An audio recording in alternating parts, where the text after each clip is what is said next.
United States of America and to the republic for which it stands, one nation, under God, indivisible, with liberty and justice for all.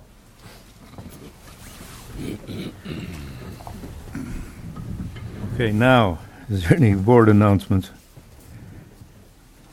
No, did I not? Okay. So if you wish to speak on a matter that does not appear on the agenda, you may do so during the public hearing period, meeting period, beginning in the meeting. Please fill out a speaker card.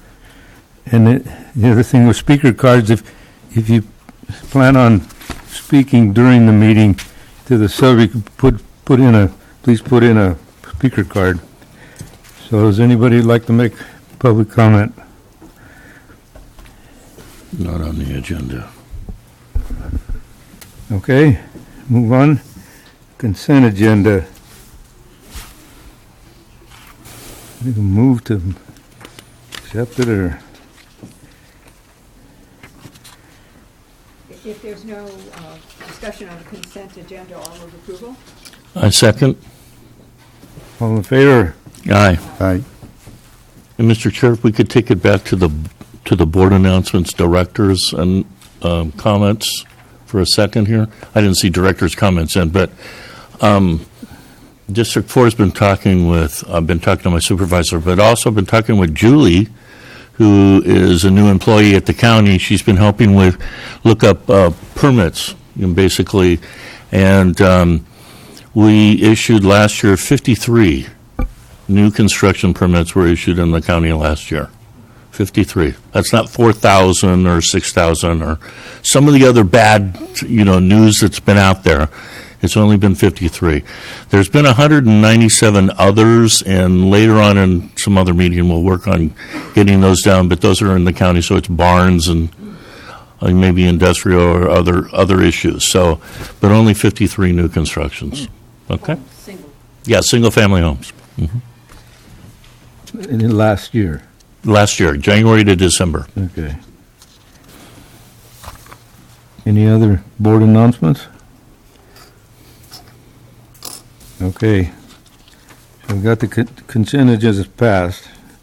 Acknowledge the certificate of posting. So it's acknowledged. Okay. The first item is presentation by Gary Coates on coordinate planning among Southside owners. Got staff's comment? Or? We'll see that Gary sees where his program is and open it, and we'll leave the floor to him for his presentation.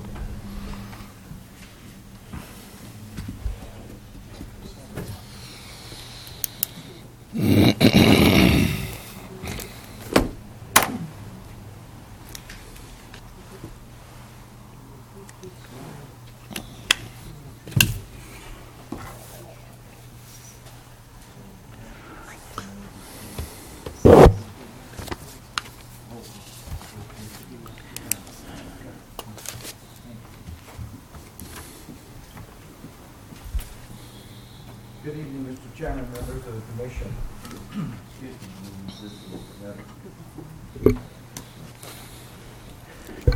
Thank you very much.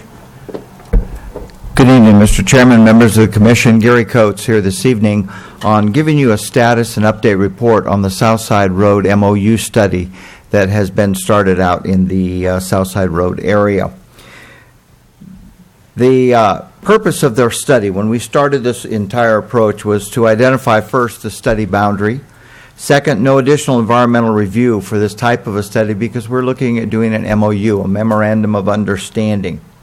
And the intent of that memorandum, the format, was to implement general plan policies and goals implemented by parcel while addressing regional issues so that you could address an issue with an individual property that came in to develop by incorporating it into the entire regional analysis of the project. In addition to that, we were creating and developing a workbook, and it was like a recipe book where you'd come in and if you followed the recipe, you came out with the cake at the end. You were able to understand what was required by the general plan, policies and goals to make the process speed up and be it a little more accountable as you were going through. The overall objective was to provide the process in which future development can identify the policies and goals set forth in the county general plan and how to implement them within each project while ensuring their compatibility with other projects in the subject area.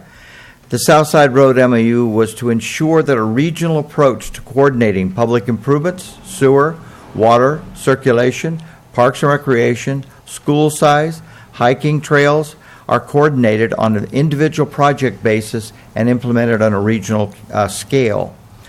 Another side advantage of the Southside Road Memorandum of Understanding was to look at a regional solutions of several countywide issues. Example is the provision of affordable housing, either on-site or possibly look at areas where there may be a receiver site. There may be an area where you might have a larger number of affordable units that might then accept units from other projects to be located in. As an example, paying certain fees, then you'd be able to locate those units in a specific area so that the economy of scale would be such that we'd be able to provide housing for the police, for the fire, for school teachers, for other workers within the community, and maintain their identity with Hollister and San Benito County. We also wanted to use the environmentally sensitive areas, such as fault zone areas or hillside areas, and some of those areas which would not be developable because of these constraints, but the person that owned them be able to possibly gain some financial benefit from those so that they would not be able to use them. So people would put open space on them, and in turn, fees would be collected to help pay those individuals for that land to preserve it for open space areas. This is the general boundary of the Southside Road study. There's a few other maps, but it is to the north, it's the city limit boundary of Hollister. To the west is Southside Road, and the extension, actually the creek area as it goes down then connects into Southside Road. On the east side is Highway 25, and on the south side it goes down to where Southside Road comes up and goes across and into Tres Pinos. The general plan for the area is primarily two. One, there's public, quasi-public, which is the blue areas. There is a purple area, which is a potential regional or a sub-regional commercial type use. And then the other entire area is what's called the residential mix, which has a variety of densities all the way from 1 to 20 units per acre. And the intent is not to have the whole area develop at 20 units per acre, but to allow a mix of housing within there and a mix of commercial jobs as well as goods and services opportunities to reduce travel time, to reduce an area that you would not impact roads as much. Within the area, we also had, this is good, this is a question mark on that, which tells you basically this is the north and the south. And by north, the areas which are in orange, those are what we determined as the north Southside Road study area. Those were projects that were proceeding forth that either had applications or were in a position where applications could occur.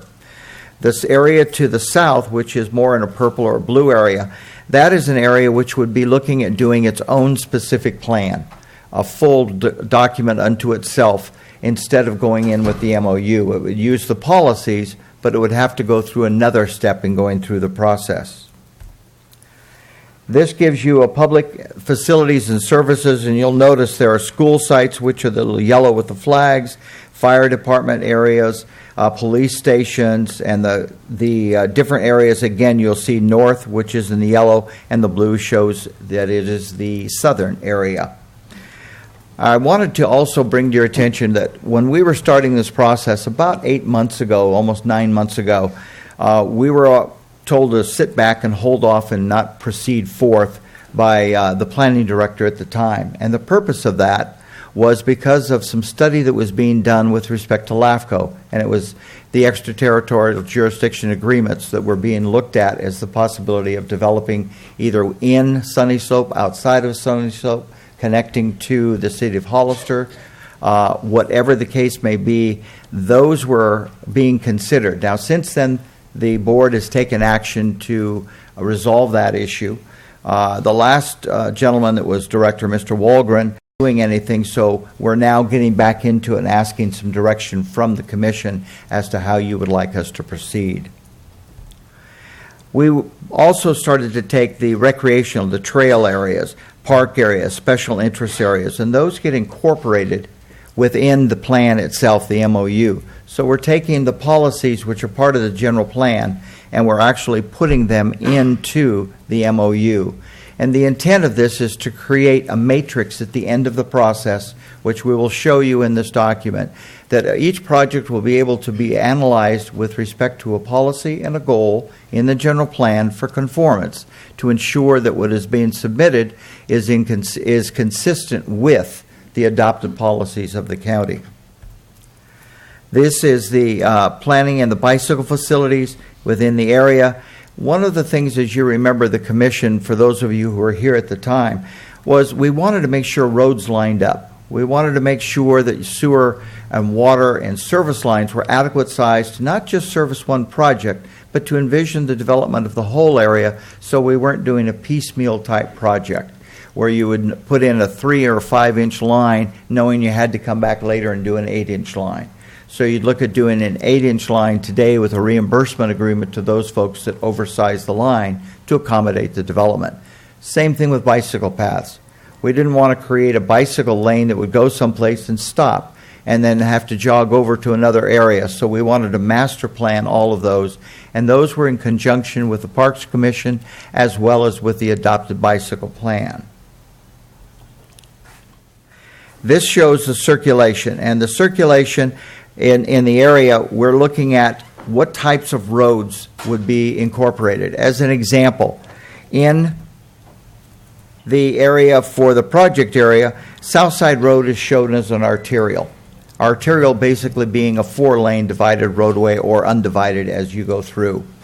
We all know that Southside Road, when you get past, going south past Hospital, it starts to then reduce because of geographic issues, because of the amount of traffic that it carries.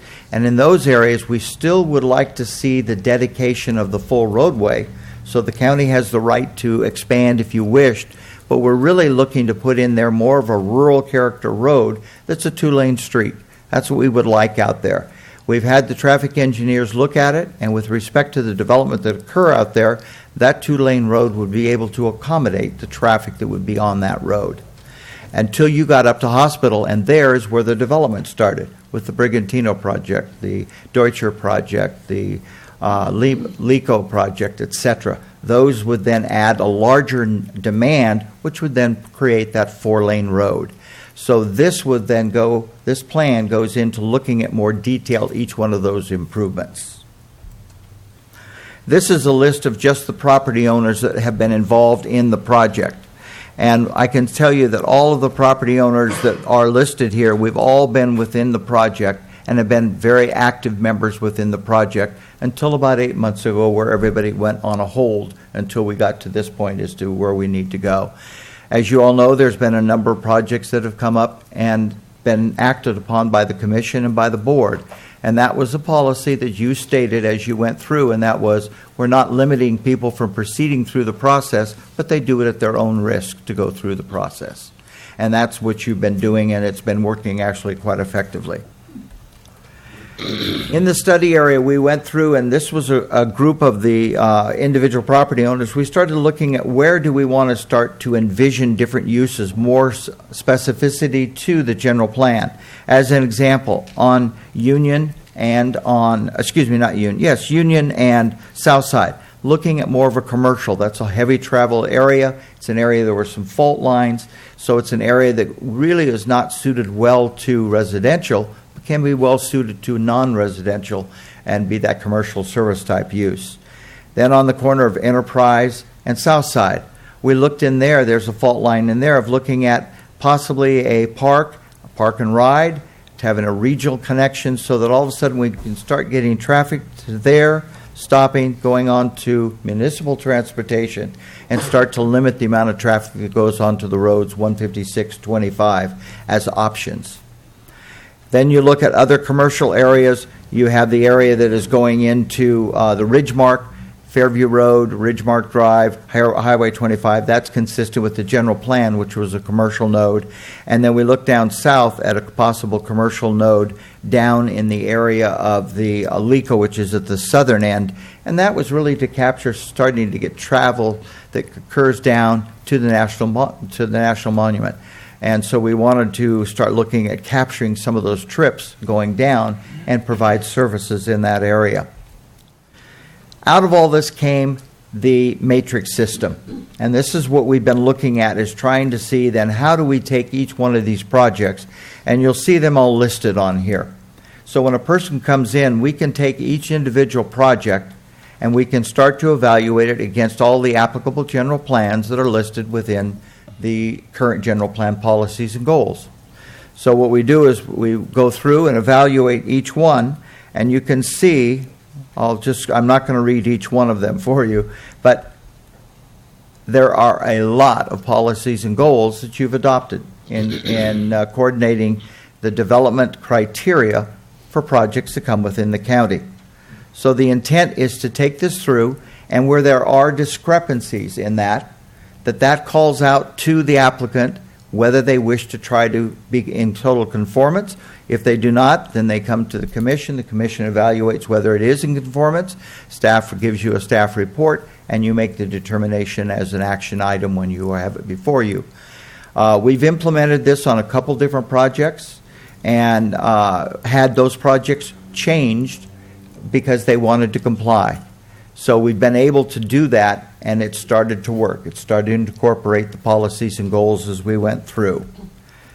So you can see that it's a quite lengthy area of evaluation as goes through. So at this point, what we're looking for from the commission is where you would like us to take this. If you want us to take this further and start to now develop more of the planning in this process, working with your staff, because that was been our charge, was to work with the staff and coordinate our efforts for their review to come to the commission with a proposed plan. Or are we in a position where you narrow it down to possibly just the northern areas, because the southern area is going to do its own specific plan, which will have its own process going through. So we're looking for guidance from the commission as to what you might like us to do, and I can answer any questions that you may have pertaining to the Southside Study MOU and where we are. Thank you, Mr. Chairman. You bet. Questions? Commission? Questions? I've got a couple of questions about traffic flow mostly.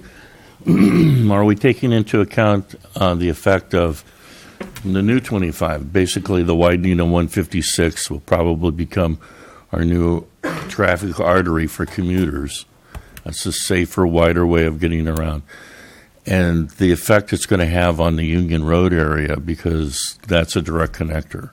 Very good point. Yes, we did. We were looking in our traffic study to say the 156, it unto itself by widening will accommodate more cars, but what are the feeder streets that come into that? Union is the primary feeder street. Other than that comes downtown, as well as the bypasses that comes all the way around. So yes, we've looked at and identified constraint areas. The bridge, that's a constraint area. What are we going to do there? Road-wise, what right-of-ways do we have in order to accommodate expanding the roadway? Where should there be areas where there's acceleration, deacceleration, stacking lanes for turning movements? Trying to keep one lane each direction open at all times for flow traffic. So we've looked at that. We've not taken it any further than that, but we've gone to that point. Okay. And then North Lico, I'm hearing rumblings about it being annexed. North Lico, there is a potential of them going to the city and requesting annexation into the community, into Hollister. No applications have been made as yet, but there is discussion as possibly doing that. Because that would affect the mitigation area pretty. Yes, it would. Yeah. Okay. Through the chair, and Mr. Coates, if you could, when we have a geographical reference like that, Yes. for those of us that might not know the property, could you use the mouse or the pad or some kind of pointer on the screen?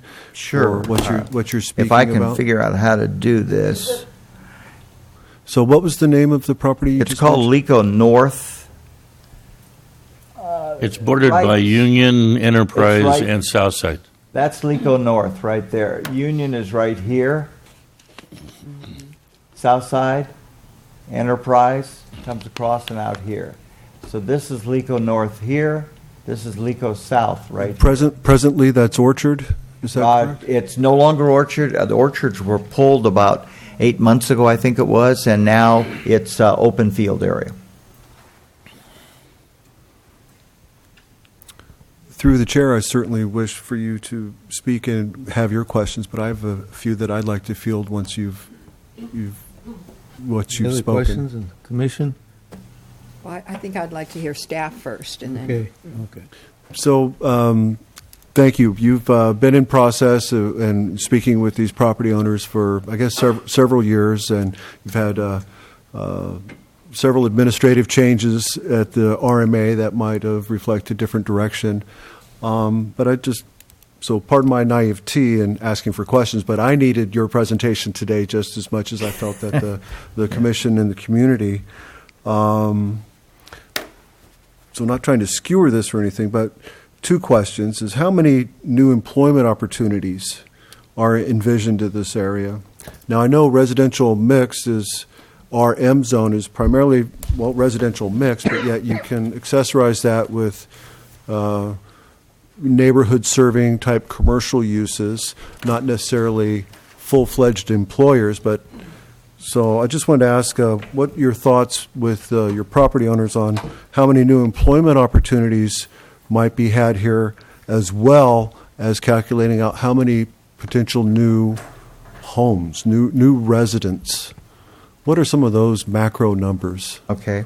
Right now, the owner or the stakeholders that are part of this group, they comprise a total of 657 acres of land. And that deals with Lico North, Lico South, the Lemus property, Fay property, the Ridgemark property, the Lumpa property, the Campisi property, and the Lima property. And those were the ones that I identified on the slide that showed the ownerships. And those are the ones that are colored on the map that is up on the wall. They total 657. With actual applications that are either pending or anticipated, that total 2,066 units was what was being looked at as the potential of development of that 657-acre area. So you're roughly looking at somewhere around 3.2, 3.3 units per acre average over the whole area of that. With respect to jobs and looking at the commercial areas that are being considered, there would be an accommodation for approximately 3,200 new jobs that would be in the full area, not in any one particular project. This was at Union and Southside, at Ridgemark and Fairview and 25, and then also possibly in Ridgemark itself, as well as we're looking at some industrial use that would be in the fault zone area, as I mentioned, along Southside Road. So through the chair, if I may, the 3,200 jobs, I heard you mention a touch of industrial. What types of job? Is it all the 5 people that might own a Kinko's copy business, or the 20 people that might be employed on shifts at a Starbucks?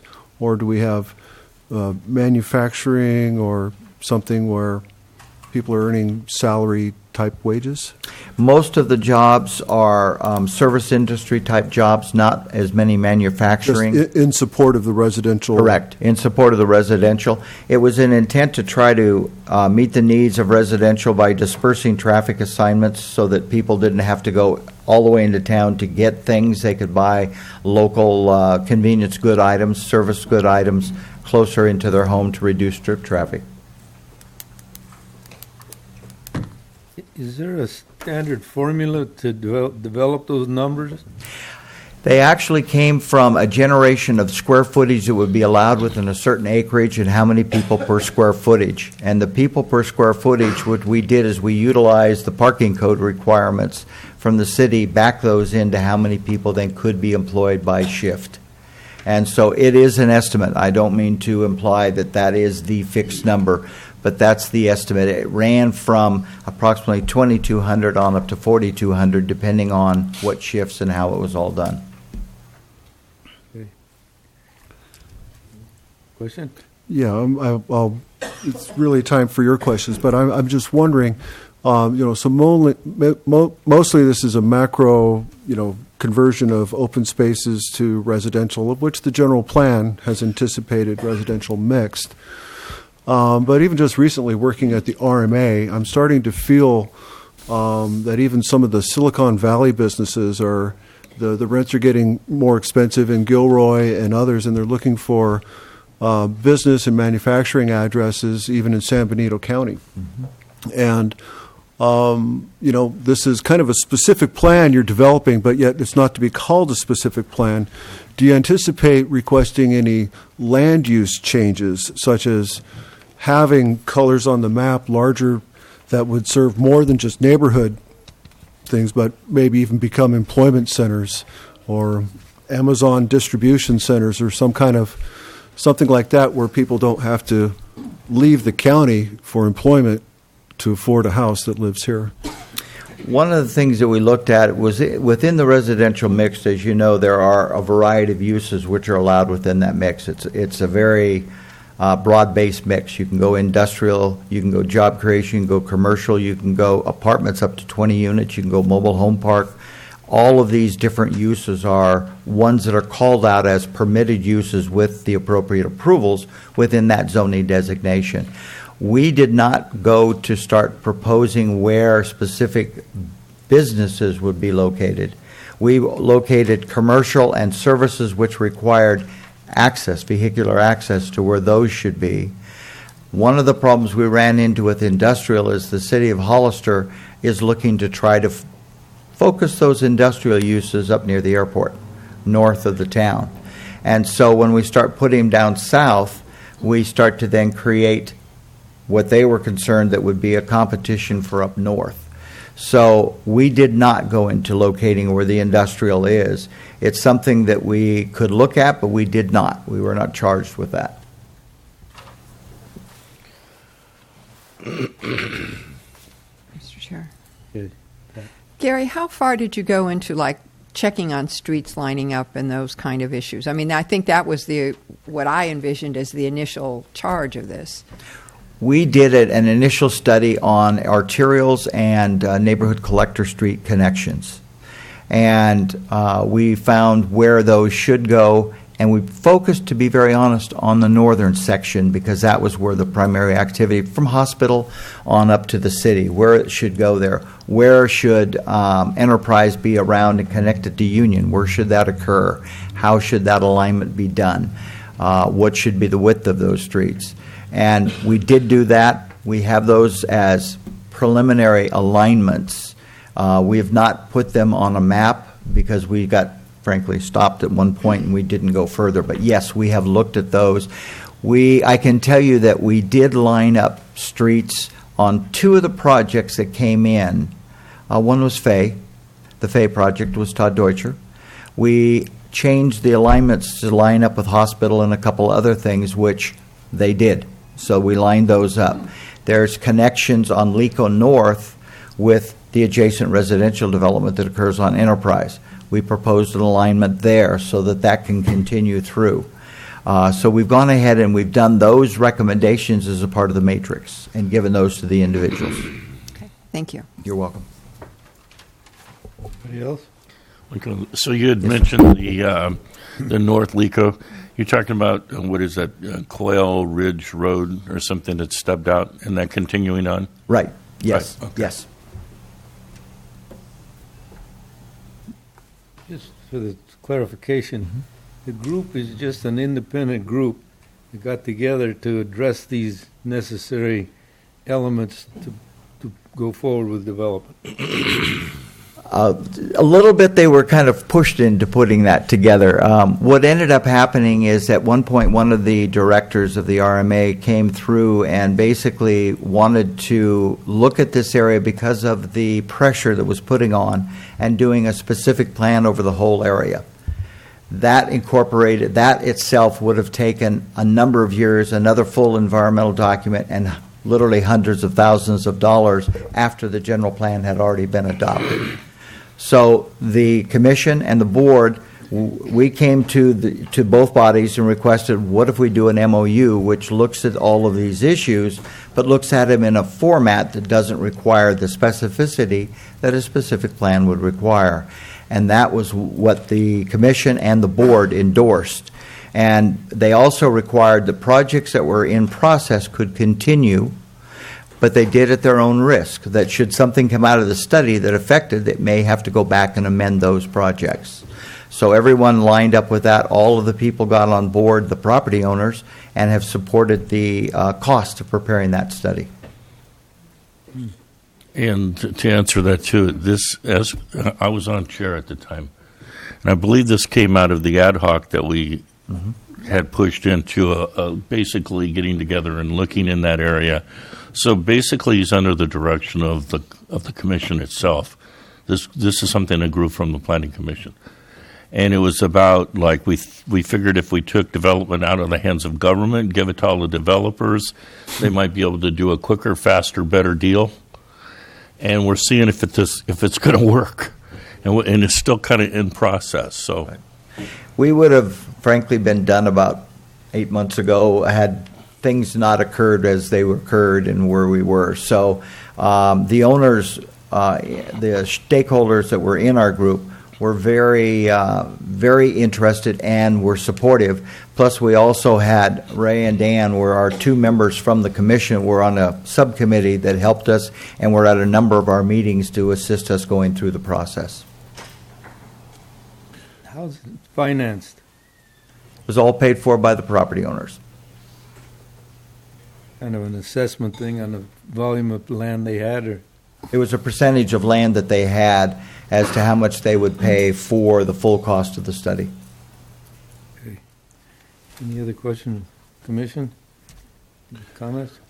If I may ask, the expectations, you sounded like you were wanting a direction or some kind of response from the commission and or staff at this point, because you've been at a stopping point. Would you elaborate explicitly what that is, please? What I would like to find out is that a couple things have occurred now with projects being approved.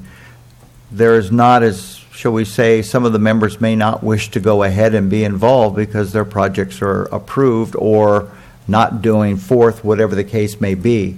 So we're at a position where there's only going to be a couple. Well, right now there is a total of, there were 11 members originally, now there's 8, and there may be, say, 5 or 6 left that would be involved within this process. So we're looking for the commission to say, what would you like us, what are you expecting to come out of this? If it's more, do we want to see if the owners will agree to pay for that? Because right now they've foot the bill for all of the studies. Or if not, would this county be in a position to assist in contributing funds?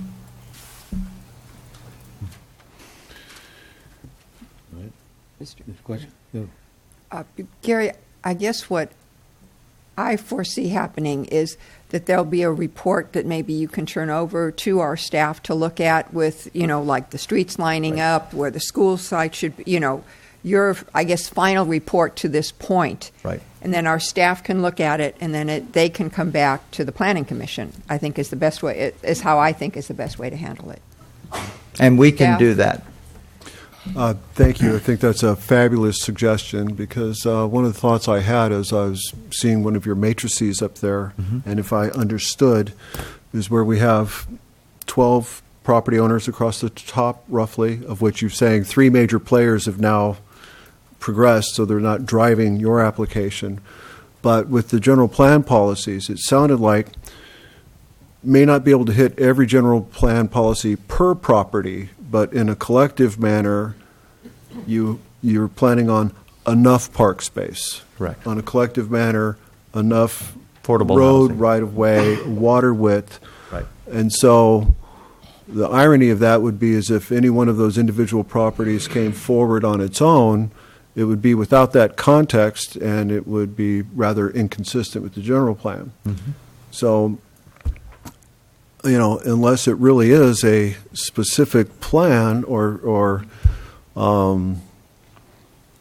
and I'm a little unsure on the MOU. I know you proceeded to this point without needing a CEQA document, but at one point you're really talking about land use adjustments and agreements and, either incorporating into the zoning code as its own specific plan or some kind of general plan element. Because we even pointed out over some of the last subdivision reviews how the last two subdivisions that we had, or the last one, let's call the last one, was small enough that they didn't have to provide parks on site, right? And so we kind of like, oh my gosh, if we had 4 of these at that site, we'd never get a park site because they were under the threshold. But yet if we look at it in a macro area and we've got agreement on property owners, like, hey, maybe this is the best location for a park site and we'll get the per capita acreage that we need, that all rings of specific plan, if you would. So if we don't want to call it that because it's the third rail and had repercussions or some bad taste, I'll try to avoid that too. But for anything to proceed, it'll need a context with the codes as they are adopted now, or you create that enabling type of document, such as a specific plan, to get it done. Mm-hmm. So I look forward to receiving a report up to date and analyzing that and sharing that with the commission. So thank you. You're very welcome. If I may just respond to one thing, so that the genesis of the MOU came out of a similar situation in the city of Greenfield, Monterey County. And what it did is it went through and created an MOU for annexation and development. So it set forth ag mitigations, all the different criteria. And we had written that, and that was the genesis for this, was to use a document that then could utilize what's already there. We weren't to try to create new things. We were trying to incorporate that which you've just adopted in your general plan and then implement it in a fashion that would give a guideline to somebody coming in, but they would have to do all their environmental, all their required steps under CEQA, everything that they would do on an individual project basis, not on this collectively macro situation. So that was the genesis of the MOU itself. Also, through the chair, part of it, and the main, like Pat had alluded to before, it was sort of developing connectors and saying, okay, we're definitely going to be expecting traffic flow in these areas once this area has been fully developed. So it's almost like we were talking about in the original ad hoc was plan lines. And saying, okay, so what's the least that we can do without getting into too much trouble? Maybe we can say, so everyone knows in the future we're expecting this road to go here, and if you're going to be the owner of this property and do the development, expect this as be one of the limitations of the project or blessings of the project, whatever.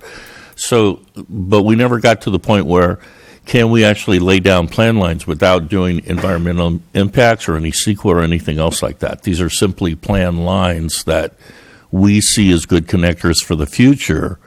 And then how legally binding are they? In my professional experience, the answer is, can you lay those plan lines down in the general plan without an environmental review? It's no. No. But, anything that I think where neighbors and the community wants to come together to a common end to achieve safe roads and through I think we can do anything like that. It's Okay. I think it's when folks are left without understanding or left out of the conversation that kind of throws sand in the gears. So being as open and inclusive is helpful in that matter. Okay. And I agree with Pat. I think what we need to do is get you guys together, get everyone back up to speed, and then come back and let's see if we're making progress and everyone's on board with it. And what's great is we don't have to tell the supervisors we need money. So what's not to like, then everyone's a win-win. So, let's get the groups together and see if we can move forward further. Very good. Thank you very much. Mr. Chair, taking off Ray's point, I did see that hopefully we could set down some plan lines. I don't know if we can see, there's a lot of things to look at, but it would be very nice to have that area set up with plan lines. So a developer comes in, they know where the streets are going to be, and they develop their project around that instead of coming in with a map with a developed project and, we envisioned a street here. I think that one thing we looked at is just identifying the major streets, the arterials. Internally, that would be up to the individual developer to determine their own internal street design. But it's pretty self-evident when you start looking at the area. It's not rocket science to figure out where the roads go. Yeah. It's pretty straightforward. So that's something that we would provide in there as a vision. I think, as your staff has said, not as a policy statement that you have to dedicate, but as a vision. This is how the area can be serviced. Thank you, Gary. One last, if I could, through the chair, is, as you know, Lico, that southern property, Lima, Yes. Lico, the one that there's parties entertaining a specific plan. Oh, the Lima property. The Lima property, that most southern, if you could put that Yes. image up. Yes. Approximately 1,250 units in the last blue shape to the right, not including the Lampa property. Right, it's the property line is... Not those two, but... Right, it's all this in here. Now, they're wanting to get together a master planned community that includes churches and high density and low density and things like that. Are they a player in your discussion? Can you tell me about the inclusiveness, or are they one of the parties that are kind of leaving the pack here? They have not. They've been involved in it and have expressed an interest to stay involved in it. When looking at their project, they are doing what was originally suggested, the specific plan by staff.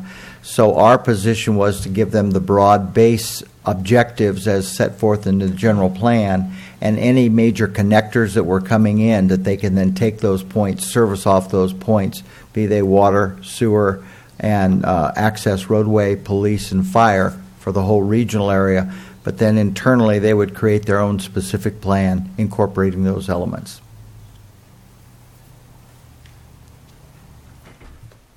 Thank you. Yes. I got one question. You said that the members of the group could go off and get their own permit and go forward, but they would have to it has to be readjusted if you guys come up with conditions that should have applied. Where's the binding legislation or rule to make them do it? The only way that they would do it is if the plan had been adopted prior to their action coming before a commission or a board for conditional approval. Afterwards, we cannot go back and force them to do something. The two projects that have gone through, one that has gone through being the Fay property, which is the Todd Deutscher project, they changed alignments to facilitate what we wanted, which was alignment of roads with hospital versus they had it coming out mid-block, which just didn't make sense. They changed it. So we incorporated them at that point. We've done the same on the Lumpa or the Bates project. We've had suggestions on what to do there in order to comply with the matrix. They've adjusted their plan to meet that as well. That still has to go through the commission and through the commission, I believe it is, for evaluation and action, whichever is your pleasure. But it doesn't apply once they've got a clear permit. Then they're done. And that was something that the commission and the board specifically took action, is not to hold those folks up, to let them proceed forward. So it's really what happens from the time they submit the application to making it final. Yes. What changes in there is what's applicable. Yes, sir. Anybody else? One question, do we need a motion to continue this on and have staff, or is this a consensus, or what do we need to do? It's just a discussion item and a presentation, and I think what I captured as the direction was that Mr. Coates will formalize his progress to date and submit it to staff, and I'm to turn around a report and presentation to the Planning Commission in a timely manner. Okay, we don't need a motion for this? No. Okay. So, Thank you. I think so. Okay, thank you. Thanks, You Gary. bet. You're welcome. All right. Move on to the public hearing section. The use permit 1180-17, Ridgemark Commercial Phase 1. Staff? Good evening, Mr. Chair and Commissioners. Michael Kelly, Associate Planner, here to talk about this use permit. Use permit 1180-17, commercial development proposal in Ridgemark, about approximately 20,000 square feet, 20,400 square feet at the center of Ridgemark on the site of what had been proposed some years ago as a site for a commercial project. For reference, of course, it's in Ridgemark with Hollister up here and then Ridgemark, the center of Ridgemark right there. And this project would be toward the entrance. There's Joe's Lane, and there are Via Pacheco Court residences. And inside this shape is the current area of neighborhood commercial zoning. And this is where the project would be located. It is right now, let me see if I can make this more visible.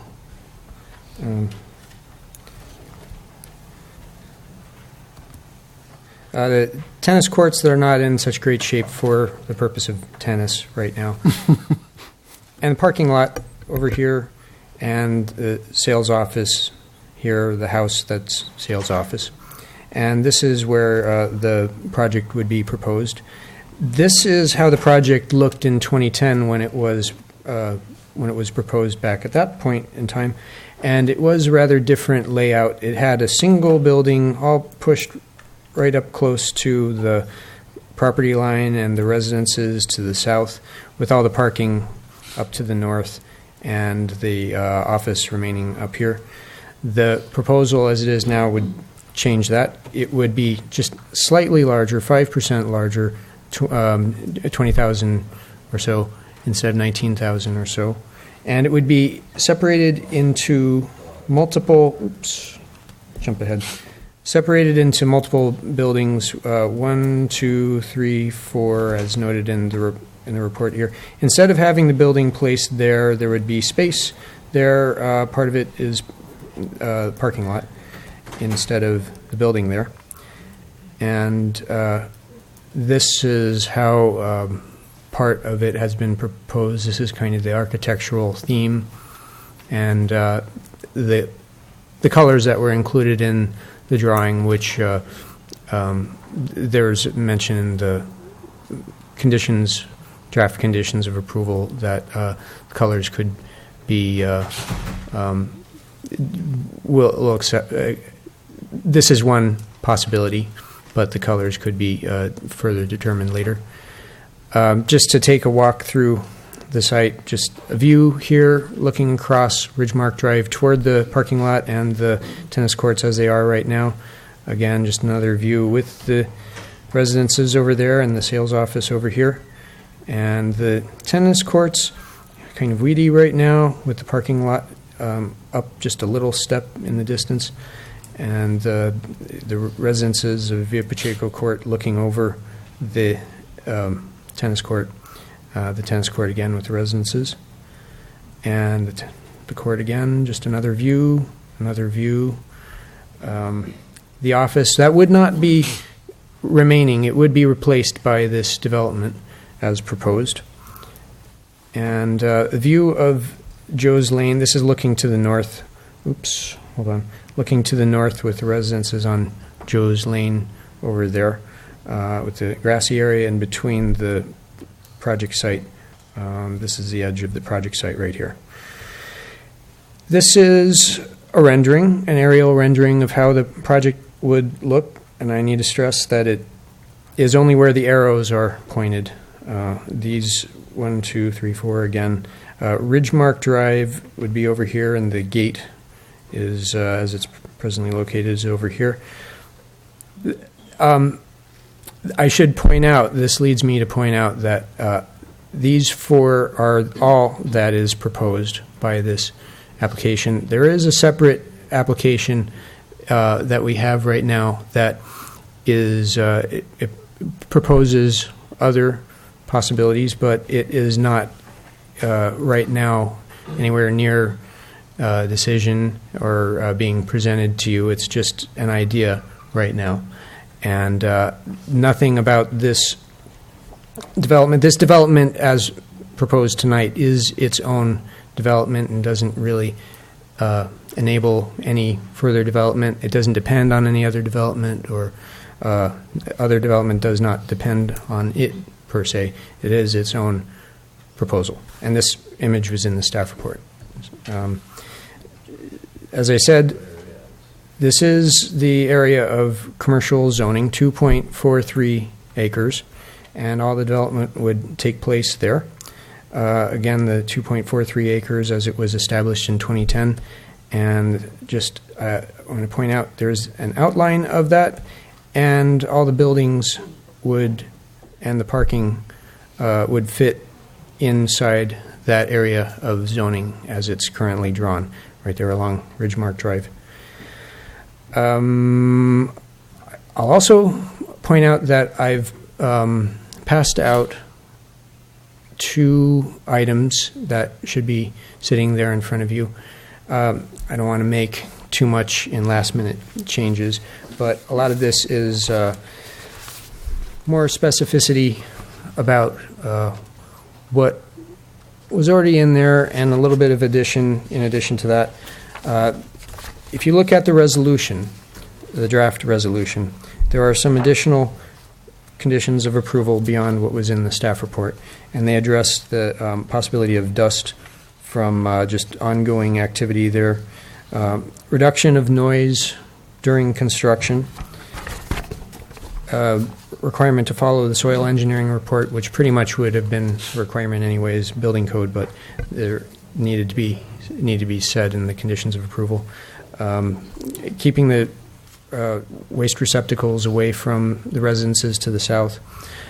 Condition about the public utility easement to serve the needs of Sunny Slope County Water District service, and if and when it's available, irrigation with recycled water, and maintaining right of access onto the property. Again, something that would be required anyway, but needed to be said more specifically. Also in front of you is a document titled Addendum to Zone Change. Well, addendum to, it's an addendum to the previous environmental review. Now, the environmental effects of this development, staff considers that to have been studied by the environmental review done in 2010 and 2011 for the steps that preceded this. The zone change that established the commercial zoning on the property, and the review for the previous version of this proposal, the earlier design, as it was proposed in 2010. And this document, a lot of what's in the staff report talks about this with, again, maybe less specificity, but this goes into a lot more explicit detail about what is understood by staff as for how the environmental review done before addresses this. And staff believes that this project is small scale enough and neighborhood focused enough that it would not create a great deal of change beyond what was already done some years back. And while there has been some change to the greater area, this document describes staff's view that it is not such a change that it requires further environmental review under CEQA, in addition to what was done before. So that document describes that, and it would be, I'll go into a little more detail about that. But just to make some points again, I mentioned the commercial zoning. I also say that the mix of uses would require, as I calculated it, 110 parking spaces, and within the area of the commercial zoning, 116 spaces would be available and proposed. There was a question related to sewer and water service that I needed to point out, that in fact this site would be served by Sunny Slope County Water District for both sewer and water service, and just needed to clarify that in case there was any question about that. And then now the recommendation of staff would be as shown here. And I'll just Mr. Kelly, may I add Yeah. a few things? Do you Sure. mind? So if I could for a moment, just take us back to 1,000 feet for a moment, is that this project site has an approved development plan on it with the use permit that was adopted by the Planning Commission in 2010.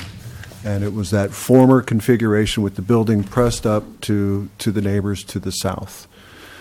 So that's a lock, that's something that they have permission to build. They haven't come in until now due to economic factors or whatever. And we believe that this proposal was largely at a staff level. It was a different footprint, but largely at a staff level, the same level of intensity and in keeping with the earlier use permit. And we almost handled it administratively. Yet, in this zoning district, and in this district, it says that you need to go to the Planning Commission if you wanted to have one of your tenants be a restaurant or a delicatessen or one of those types of uses. And so where they had come in and wanted like for like as far as the uses, and to not beg the attention of additional environmental review or have to go to the Planning Commission, we were here at such a late hour, really close to an administrative approval on the reconfigured site plan as being consistent with the Planning Commission's earlier approval, that we called the applicant. We said, for 1 or 2 more weeks of waiting, we can go to the Planning Commission, and why don't we make the request so that your commercial use can be inclusive of food service? Because through staff's environmental review of the traffic and the intensity and how much water and sewer was approved with the first approval, we're seeing that it was all there without any additional impacts to the neighborhood. And so what we're trying to do is, as a staff, is providing a service to the applicant to go through this review process once instead of needing a bite at the apple later if one of their tenants or one of their prospective tenants is a restaurant. We say, I've got a brand new architecture, but guess what? I've got to go back to the Planning Commission, spend 4 to 6 months, get in the queue of all the work that's ahead of them to process a use permit at the Planning Commission. So what we're here with today, because to allow a restaurant or a delicatessen or those types of additional uses needs your blessing. And it's really as simple as that. We believe that the architecture is more modern, it's street forward, it protects the adjacent residents by not having the businesses right backed up to that. They may not care for a parking area, but at least the businesses aren't at 2 stories looking over a fence. There's a separation. It's going to come with, I think, some tasteful architecture and landscaping. And so we're hoping to provide that value added for the applicant today to add a restaurant there and, a neighborhood place to buy a little nosh or something so you don't have to drive into town. Almost in keeping with the discussion we had earlier on residential mixed and the different commercial uses. This is maybe somebody that's moved forward a little bit. But basically, they do have a use permit, needs your blessing for restaurant uses, and we believe the environmental documentation and some of the supplements here help us cross the T's and dot the I's on that. So with that, Mr. Kelly, if you want to continue with the recommendation. Well, I have a question through the chair of what you just said. We were with this project for a while. I think maybe Robert was on the commission at the time. On the first denial, before it went back to supervisors and got approval. But I'm on board with it. It looks a heck of a lot better than what we had before. Everything is good. I think it's good with the restaurant and not coming back and double, except for the fact that what happens if they decide to put in a branded restaurant that requires a 40-foot gorilla on top of the building. So That would be an illegal Bridgemark sign. probably would not be happy with that. So do we have an architectural review backup in place in order to kind of be careful of that part of it? If we walked away from the commission with direction to say no gorillas, I think we'd be able to hold them to it. Or at least some kind of architectural review? Our general plan and really doesn't speak to the type of architecture that's appropriate for San Benito. I would imagine we might want to mature that where, the closer you are to San Juan Bautista, maybe a little more Spanish tile roof, mission stuff. Other places, more agriculture and, shake and shingle and things like that. But we really don't have such a thing. I imagine internal to Ridgemark that the several homeowners associations have their say about what's appropriate for residential additions. Do we know if this has been vetted by the Ridgemark HOA or as a property, as a member of that, Mr. Coates? I could let Mr. Coates talk about that, but before, if I may, if you look at condition number 15 in the draft resolution, there's a design review condition in there. I don't know how much it addresses the question of gorillas, but there is talk in there about the applicant is to submit for review items including but not limited to color palettes, material samples for exterior surfaces, and illustrations of said color and materials as applied to building elevations, and it says some other things in there. But if I could, the commissioner has really put his finger on it, though, is where we may require design review and internal review. We don't have anything written down, so we're only going to know it when we see it and work with the cooperation of the applicant if we wanted enhancements. Right, because I would like to see at least Ridgemark to be able to come back and chime in on what they feel maybe would be appropriate for their neighborhood.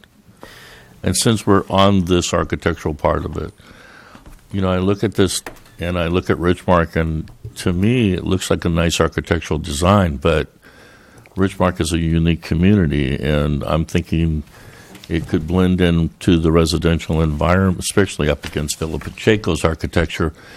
It might be able to blend in better with architectural, and I'd like Ridgemark to sort of chime in on that, too. I think they were given like 3 choices, and they picked one of the 3.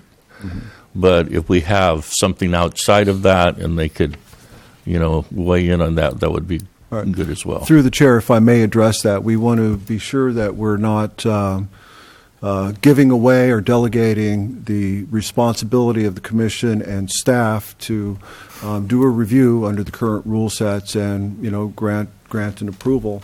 And so where it may be very constructive that they add, if it really comes to loggerheads with the applicant and staff, we can bring back a concern to the commission. No, it's just an open forum. But we can't have, say, just they wanted it to look like Taj Mahal, and the applicant says, well, I wanted Wild West. No, it's just an open, like it is now, Correct. an open forum where they get at least to get up and have their say. Yeah. To have control. I'm not talking about giving up control. No. Just so they have their say. Yeah. Okay. Thank you. I just wanted to clarify that, though. And there is some room to talk about the architecture, but the resolution does talk in the Exhibit A to the resolution, more or less holding the project to the architectural style that's proposed. But if the commission desires, that could be modified to some degree, if chosen. Question? Yes, Chair. The architectural style, like Mr. Pierce had mentioned, that Ridgemark is very specific in kind of the date in which it was created, and there's an atmosphere there that I'm sure the HOA, the owners associations would want to weigh in on how that entry is. But that development is also on the 25 entry side. It is, it's before you get to the station, the check station. The gate? It's on the right Yeah. there. And so there's no need for that traffic to be going through that gate. But what I'm wondering about is that when you consider that new development within Ridgemark and the other developments that are going to be starting on the periphery of Ridgemark, the connectivity to that little commercial hub and the desirability of just getting on your bike and going over to the store and picking up your bottle of milk or whatever, that has that all been considered? Well, connectivity, this is right there at the center of Ridgemark, where pretty much all roads in Ridgemark lead, and there is fairly easy access from outside Ridgemark, at least from Highway 25. Then of course there's a question of if you go to Oak Creek and Quail Hollow and how that connects, and Enterprise Road, how that connects, but pretty much it all leads to this one site. There are also the internal paths too, if that answers. Well, I was considering like the bluffs, Yeah. if that's developed, and if it's coming right up to the Ridgemark properties, and I believe that there are trails and things moving in between the two. They're not severed. Okay. I couldn't speak so much about that project. As I understand it, it also, well, I don't know enough about that project to say to say how the connection would be to that particular one. Thank you. Anyone else? No good? Maybe the developer would like to make some comments?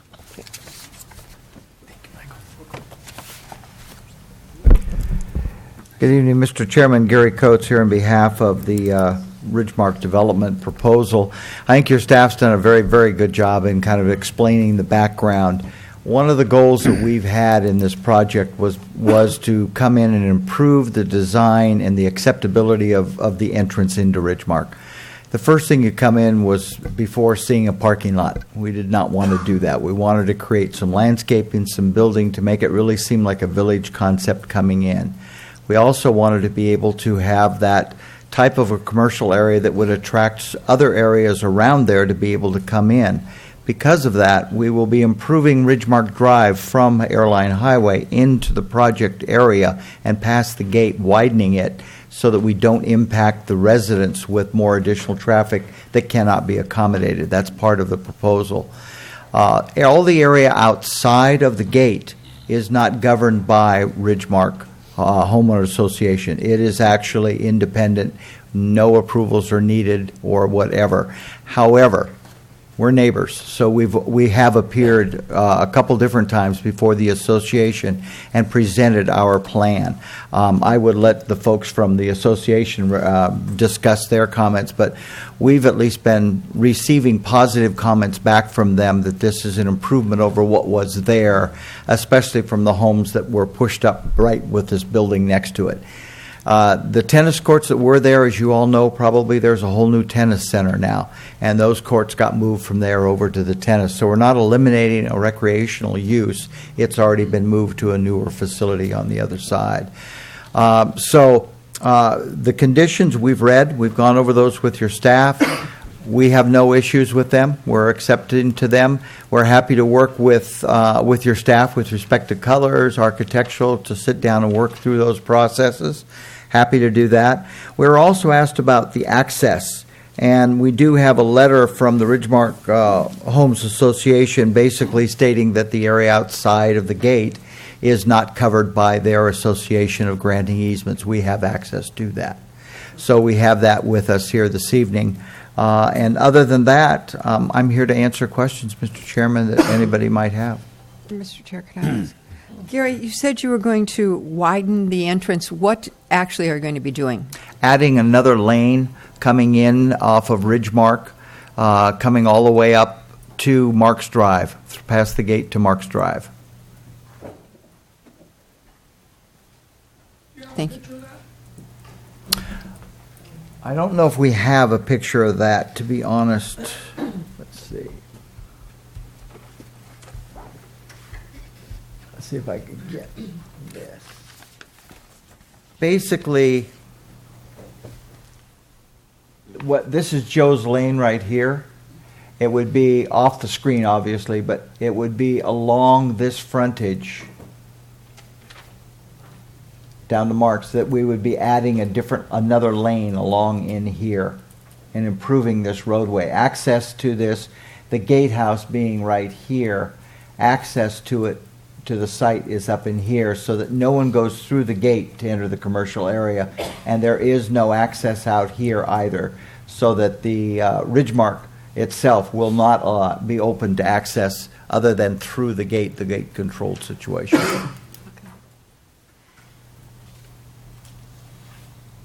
Anybody else? I've got a question about your road, your new road. Yes. So that's on the essentially the west side. Yes. Seems like that's going to take out Villa Pacheco parking. It doesn't do anything with the parking. We actually have additional roadway width in there to accommodate a lane without going into their area. Okay. No, that's their outside parking? They're outside parking. Okay. Correct.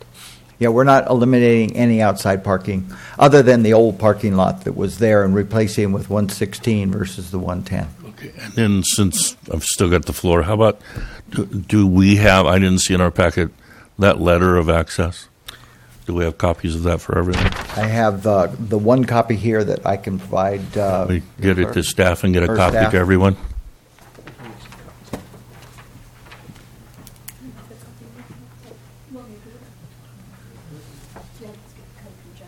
Maybe a few extra copies for the counter in the back. And what that letter says basically is that the area outside of the gate is not controlled by the homeowners. They don't need to grant access since they don't control the access rights outside. Chair, may I? I have a question on looking on the upper area of that triangle. You can see a pathway going through behind, and it appears to come out into the top of that triangle, like where the old office is. Mm-hmm. And so what I'm wondering is, since you have a gated community, if you have people coming into that shopping center, would they have access to grounds by going through a gate there, or how are Ridgemark people who are walking along, would they want to be coming through? Is it a locked gate? You have some kind of a magnetic key?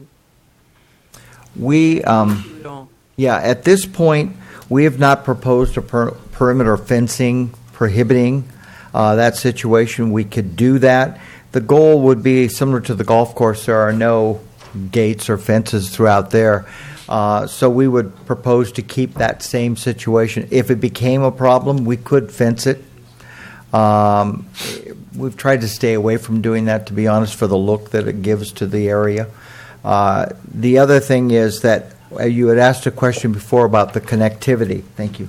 And the connectivity, we will have today there are the old golf cart paths that go through. Mm-hmm. Those will be maintained, will be kept, and as a part of any new project, if one comes through to the county, would then incorporate another pathway plan. Our goal is to have this being a walkable, or ride your cart down, or ride a bicycle, or drive a car, whichever one you wish, to go there to get services on a local level. Thank you. You're welcome. So that's a cart path, right? or Yes. the old cart path? That's So it correct. has a pole in the center of the path up there somewhere, so Yep. cars don't have access. No. But that does bring in the idea that maybe nighttime intrusion is beginning to bother me now. So how would they, because the gates are down here, and that would be an open commercial area, I guess that would just be part of Sheriff's Patrol? And or maybe security, the security gate patrol or of Ridgemark's patrol of any cars parking in after hours? Yeah, it would, and also there's private security as part of the property management that goes through that area as well. Okay. We have to be able to control that in order for insurance and other purposes. So Okay. yes, we'd have those levels. And then nighttime we have downlights, so we don't have a Right. lot of glaring over. Okay. The Right. blue sky? Yes, blue sky. Okay. Correct. Dark sky. Or dark sky, you're right, Okay. that's correct. We'll keep it blue, but not dark. Questions? All good? All right. Thank you very much. You're welcome. We'll open the public hearing now. Mr. Chair, if I could ask a few questions, actually, of either Michael or Gary. I just want to make sure I understand, since I'm looking at the staff report packet, and I understand that you've now shown a new photo of what the actual area for the 2.43 acres is versus what the site from the concurrent application is. And what I'm looking at here appears to be a parking requirement of 185 spaces, and I just want to make sure that what you're saying actually is that only 110 are required, but you're making 116 available. Is that correct? What was drawn on the site plan was 185, but really what's required in my calculation is 110, based on the proportion of how much is restaurant, how much is office, how much is retail, how much is, what was the other one, coffee shop slash delicatessen. Okay. And 110 spaces was it from what I got, and 116 was what was shown within this neighborhood commercial area. Okay, thank you for that clarification. And then the other part that I wanted to just double check is that you've included the additional conditions of approval in the current resolution, and those were the ones that had already been approved from, I believe it was 2011 Yeah, in the that's conditions right. of approval. And so these aren't new, but they're simply a reiteration of something that they already had. Yeah, addressing what was already done before, but I should have carried them over from the previous application when I wrote the staff report, and a lot of it was already addressed in other ways, but not as completely, and this addresses those more completely. Okay. And then my final comment, which will also be a recommendation to the commission, is thank you very much for putting together an addendum under 15, I believe it's 164, under CEQA with regard to doing the additional environmental review, indicating that no subsequent EIR was needed to be prepared. And what I would suggest to the commissioners when it's time is that I do have a recommendation for a simple amendment to the resolution. So I would just like to have that opportunity to speak to you about that at that correct time. Thank you. Thank you. Okay, the first speaker is Michael Robustelli.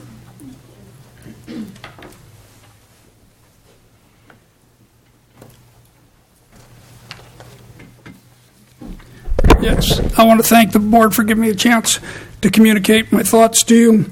I don't wish to be condescending, but I want to frame my remarks. The Planning Commission's task is to determine that the said mitigated negative declaration sufficiently identifies any reasonable foreseeable effects. I wish to caution you, in my opinion, this project is being submitted in a vacuum, and it's probably the whole problem with the planning in San Benito County.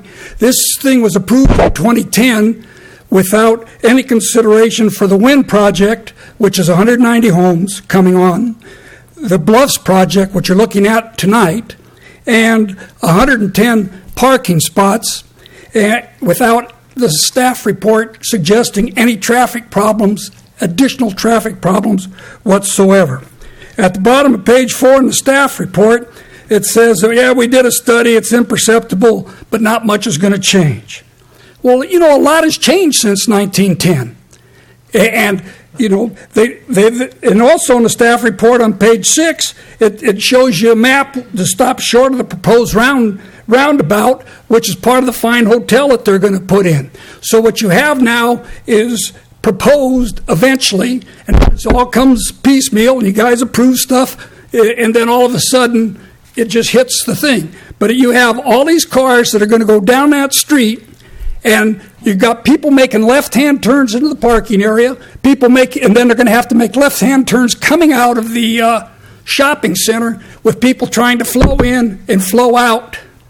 It just doesn't make sense. You know, I think these guys are doing a heck of a job with their architectural planning and all that, but there was no mention from the staff of any traffic problems that are going to occur from this and other developments. I want to commend the board. At least they asked a few perceptive questions that gave us an insight, but wasn't addressed. So before you approve this project, I suggest you look at the improvements for this roadway, which appear to be none, and ask yourself, can this area safely accommodate all the traffic planned to be ran through this narrow stem? This is just a request to get ahead of the train wreck previous to the approval. Thank you. Tim John.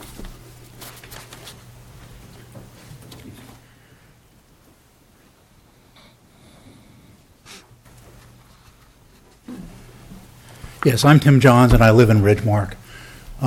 First off, I'm going to recommend that your staff get a copy of the 2015 settlement agreement, and they learn it and they memorize it. The settlement agreement requires that road to be 4 lanes wide, not 3.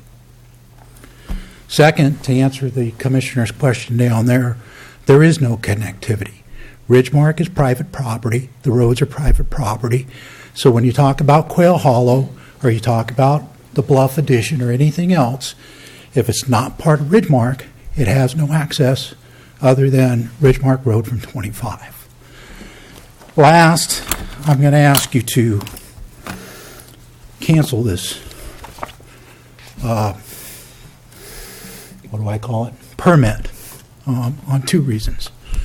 One is right here in your own documentation. It says the revised development is a component of a larger development, or a larger concept, I should say. I brought with me a court case today that is about cumulative effects in EIRs. And the court case is all about breaking larger projects into smaller projects so that you can get a negative approval of your EIR. And the court has flat out said, you cannot do that. The court wants us to be custodians of the environment, and they're encouraging us and telling us that we need to take a big enough view of the environment to get a realistic picture, not a micro picture that does not show what's going on, but one's large enough to get a good view of the environment. So the court case has flat out said, you can't break into smaller pieces. And that's what's being done, and that is in your own paperwork. And it's in the drawing, and it's in your own paperwork that says this is part of a larger project. That's my comments, and I will leave this for the board. Thank you. Bill Lee.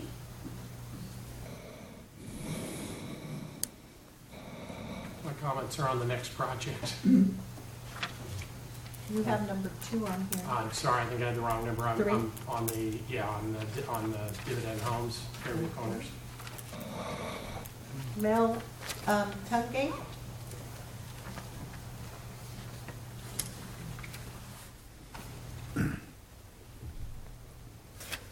I'm Mel Tungate. Several of you know me.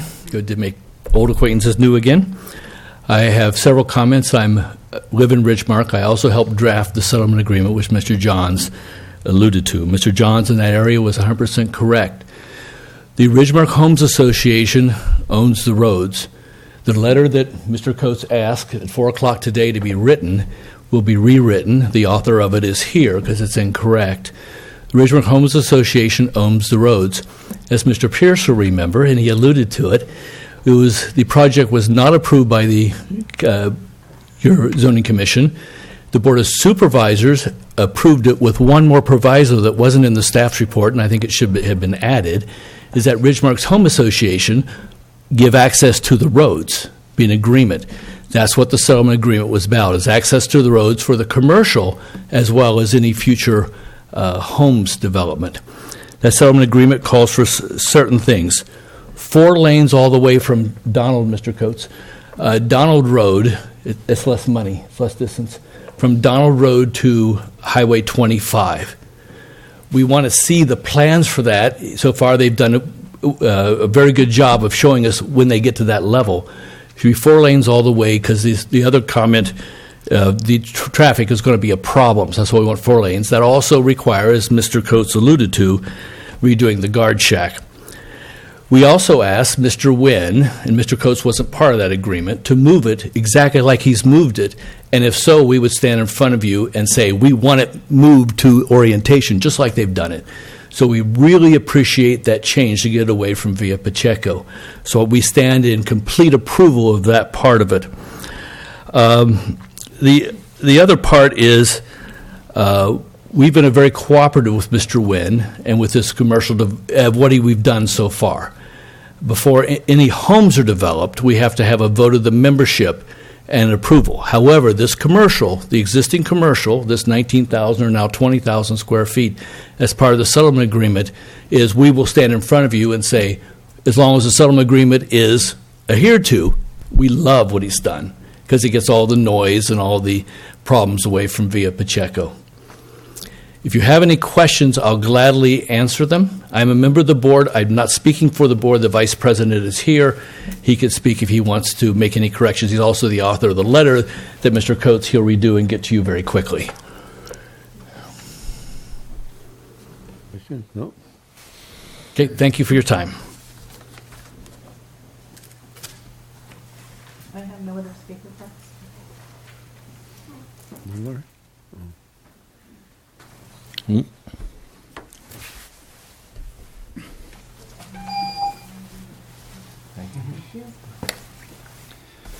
Steve Rosati, San Benito County resident. I like the layout of the new plan. I think it's a big improvement, but I'm a little confused here. Some discrepancies. The drawing shows looks like 256 parking spaces, and it's pretty close when you count them on what you have in your report. And then I'm hearing only 110 are required. Then I hear 185 are out there. So it's kind of confusing, because when this was initially brought up, I think part of the discussions were that where's the overrun going to go for, across the street when the small parking lot, the driving range gets full, and that's whenever there's anything major in golf going on or they have any kind of events at the clubhouse, they park across the street and walk across there. The old proposal kind of fits in where people can more easily walk across. The new one's a lot different, and that's fine. People are just going to have to walk a little further. It's going to make it a little more difficult. Plus, I'm not too sure now if the northern chip, I'm assuming this new drawing is the same size as the original. So I'm just to assume then that the northern chip is not going to be developed at this time. It will be developed in the future, is what I'm hearing tonight. That kind of creates a little difficulty. So that land is going to be bare. So again, where are these extra parking spaces going to go? And I'm kind of concerned, because if there's only 110 or 116 or maybe even 185, I don't know, that just has to be addressed somehow. That's very confusing. And when you look at both of these drawings and you start counting what's here, you can't believe what you see. I don't know, maybe I'm wrong, maybe I think I can count, so I'm really concerned about that, because verbally we're hearing something, and if I didn't come tonight or dig this up, I'd go, oh, well, or I just saw this 256 spaces, that's great. You know, they're doing a really good job. And I'm not saying they're not, but I'm just saying now I'm really, upset. I mean, it's kind of well, whatever. So anyway, at this point in time, if you're going to add another lane, you're not going to be able to mitigate it when the future commercial and future homes come in. You may have to just scoot this a little bit west in order to accommodate the extra need for widening it to 4 lanes. Because again, what I'm hearing, if that's indeed true, and you have to do 4 lanes, you're going to have to scoot this over another lane's worth, I believe. I'm not an engineer, but there's not enough room in here. And is the guard shack going to stay put, or is it going to be moved more southern to accommodate the 3 entrances? And that's something I'd like you to consider. One shows 2 entrances. I think this shows 3 entrances with the new one. Is that left in and right? Both of them are all left and right, in and out? Because that's something to consider too. Because that's a good addition. If you can go left and right with all 3 of them, it'll help solve a lot of traffic problems. Thanks.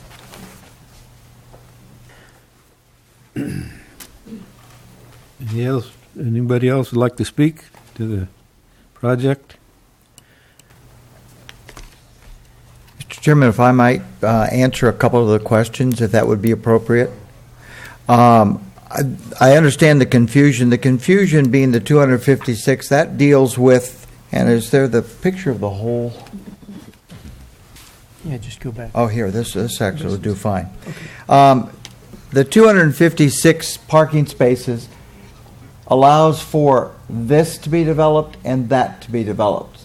So we're not developing those at this point because we're only approved for that, replacing the existing approval out there of the 19,000, I think it was 679 square feet, and I think we're doing 20,000. So that's where the discrepancy, the 116 spaces is to handle those buildings which have the arrows to them. And under the staff's determination, that would be 110 parking spaces. That would be the code requirement, but we're putting in 116.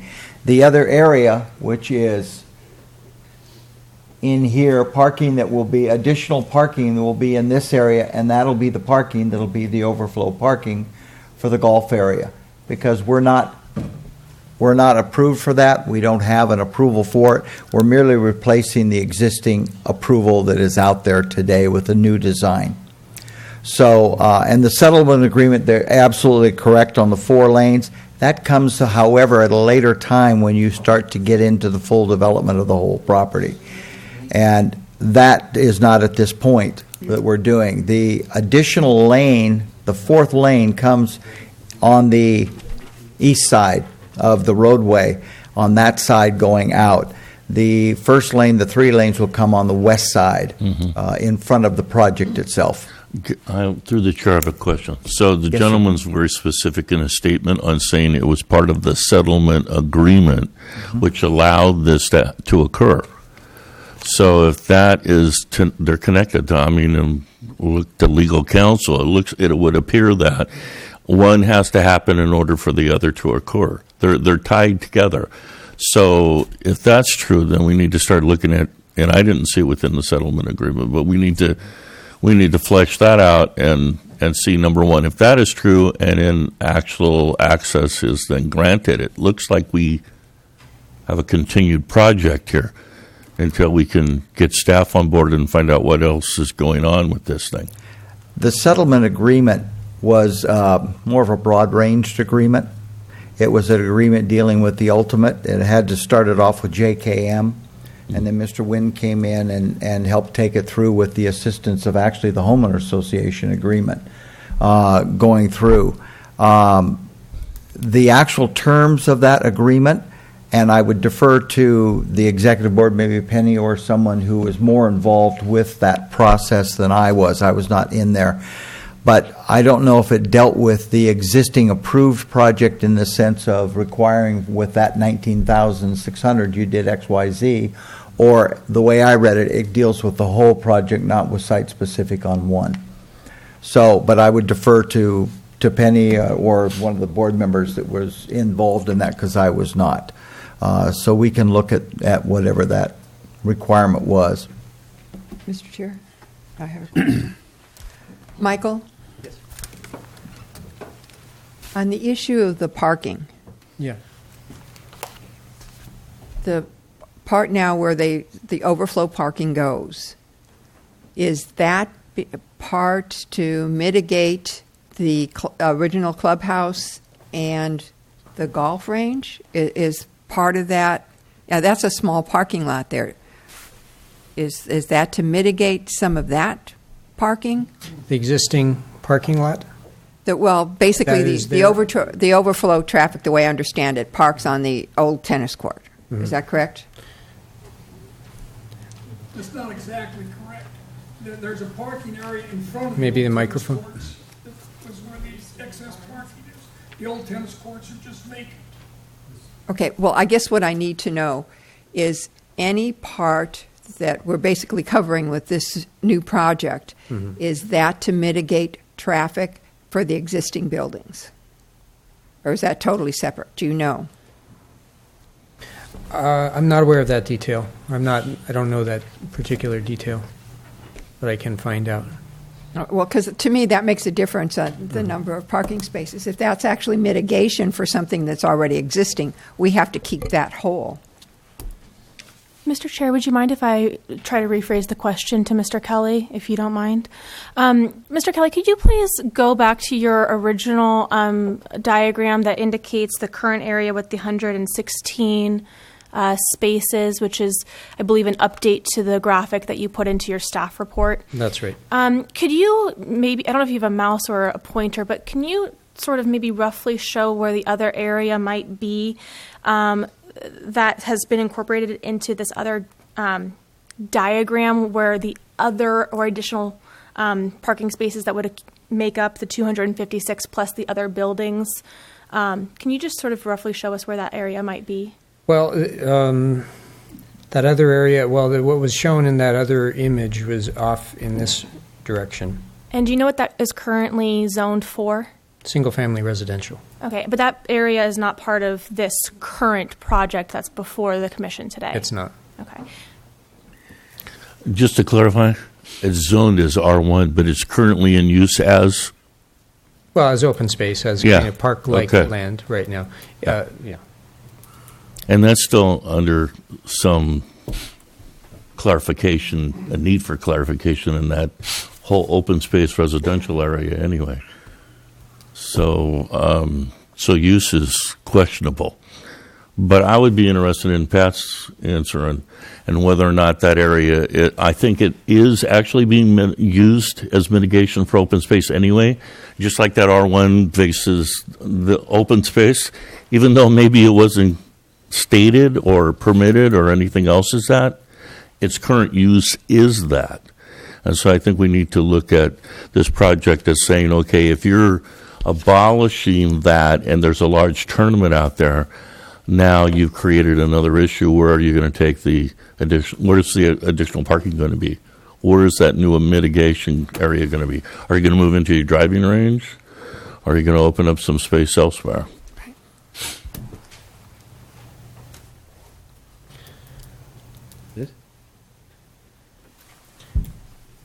Taking notes.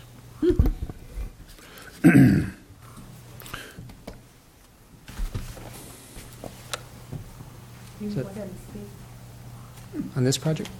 Through the chair. Because I think we do have a public forum that's been closed. Or you want to reopen it? No, I didn't know it closed. You haven't closed, still open? Okay. My name is Penny Bencourt. I'm a resident of Ridgemark. I also serve on the board, and I was part of the negotiations and the settlement agreement with Mr. Nguyen, and we specifically worked with Mr. Nguyen on that agreement. And it did say that it would be 4 lanes unless that were not possible at all, and then it would be mitigated to 3, but we're expecting 4. My question, the original reason I filled out the card was pretty much what Pat's alluding to, and that the existing parking lot serves the existing commercial facility. So we're taking parking away from that facility. So when you're saying, does it mitigate you're asking if that mitigated the original facility, and why are we taking that parking away? So thank you. I just want to clarify that was what you were saying. Because my concern is, sure, that parking serves that project, but what happens to all that parking that's been used currently for the existing commercial facility? So that's my concern, is the parking. Because they will be parking on the streets, which wouldn't be allowed, or they'll be parking at Via Pacheco, who already has parking issues, and who knows where. And if you have any other questions for me, I'd be glad to answer them. I do real quick before you step down, because you said something else. Yes. Clarification on 3 lanes, if that's not possible. We said 4 lanes. 4 lanes, but 3 lanes if that's not possible. So what makes that possible or not possible? I don't believe it's impossible. I don't You know, think some engineer or some, we would probably get a second opinion. There's no way that I believe that it's not possible to have 4 lanes there. Yeah. Well, when Mr. Wynn has the land. Yeah. So, Driving range. yeah. I just, not as a board member, but as a homeowner, I can say that I'm disappointed in the architecture. I love the project the way it's located, but the architecture really doesn't fit Ridgemark. That's just my personal opinion. Well, you're up there, so what kind of architectural do you think we're talking about then? I think there are a lot of different options. I think something that is conducive to the existing clubhouse, unless that's going to be totally rebuilt, something conducive to Via Pacheco or the homes that are existing there, but it's very ultra-modern, not really Hollister, as a matter of fact, let alone Ridgemark. Yeah, bothers me too. Just my personal opinion. Thank you. Thank you. Through the chair. Well, the roads are supposed to be done before any development's done, so that 4 lanes would have to be developed before the project. And that's stated in your settlement agreement? Yes. And I'm sure I know that we've provided the settlement agreement at least once, if not twice, to the county, so that they would be aware of these items. Through the chair, may I ask for some clarifications, if I could? So, I'll probably need to see the document fresh, but is that, did that settlement, the timing you said was before any new development? Yes. And is that necessarily Mr. Wynn, or could there be other parties that have ownership for commercial properties? No, just Mr. Wynn and anyone that would purchase the property from him. And did that 4 lanes involve him giving up strips of land across his frontage to accommodate those lanes? However he has to do it. He owns the land. And he owns both sides? He owns at least one side. He can go on I guess it would be the east side. He doesn't have to go west. West, there's Via Pacheco, and there's also Joe's Lane. So if he developed this without the road changing, which of course is curb, sidewalk, pathway travels, and the distance of the buildings to the road, if he built it like this, he would be in breach of your settlement agreement? Yes. Okay. Through the chair, I think we have some work to do bringing back to staff, and in addition to finding out the parameters of the settlement agreement,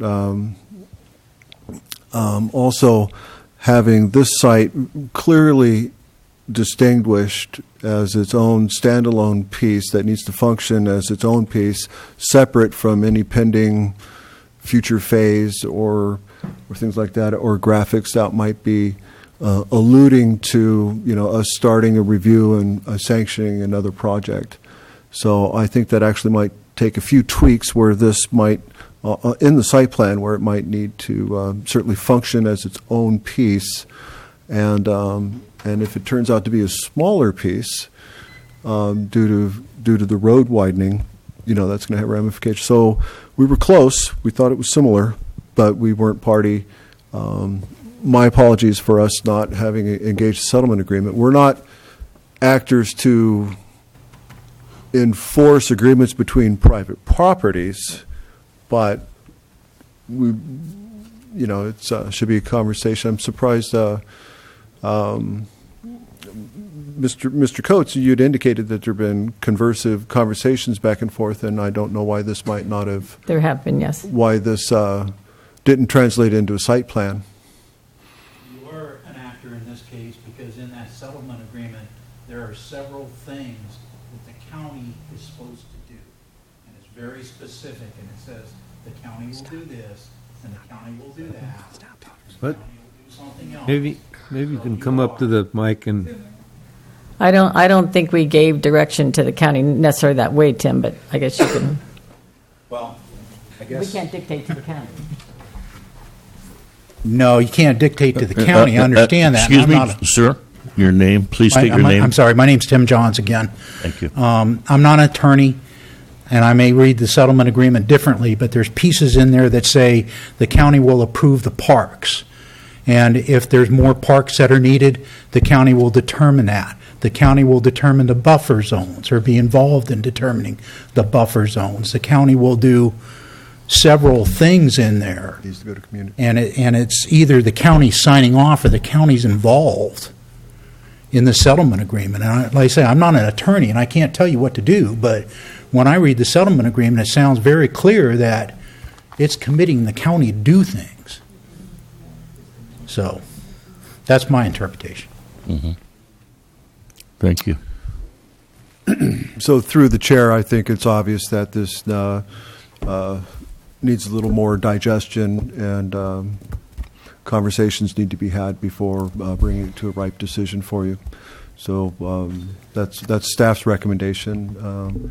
Presently, you don't have any items scheduled for April yet. I've got just a little bit more discussion, but it looks like Pat has some. No, I was just going to, if there was no further discussion, move to continue the item. Okay. So there is a little bit, and part of it goes to legal and what new commissioner had to say. Because I asked this question and I couldn't get the answer. So it's about pedestrian walkways and bikeways on private property roads. Can the county require that? Can the county require that we have to put bike paths in Richmark's roadways on these? Well, now we're talking about this. Later on, it'll be Bates. I think Ms. Betancourt might have been in a great position to speak to how permissive they want to be for allowing residents to bicycle and walk through the community versus a restriction of vehicles and trucks. Right, but it's the HOA's call because they own the roadway, right? Right. It's not in the county planning jargon to force trespassing. Exactly.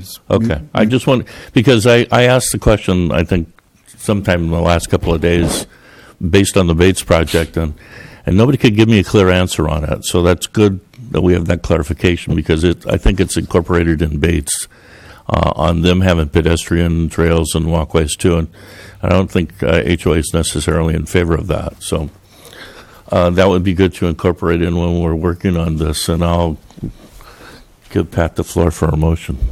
If there's no other discussion, I'll make a motion to continue. well, let me do something here. Okay. One more final call for the public comment. Anybody else? Okay, so now I'll close the public hearing. Now. Okay. Mr. Chair, I will move that we this use permit number 1180-17 to our April 18th meeting. I second that. All in favor? Aye. May I just clarify sometimes? So what that means to the public is there's not going to be a new newspaper notice. There's not going to be new mail sent to your property that we're meeting on April 18th. April 18th is when the item's going to come back, and it will be a supplemental staff report in addition to what's been written today, where we try to get the clarifications and respond to the questions and uncertainties today.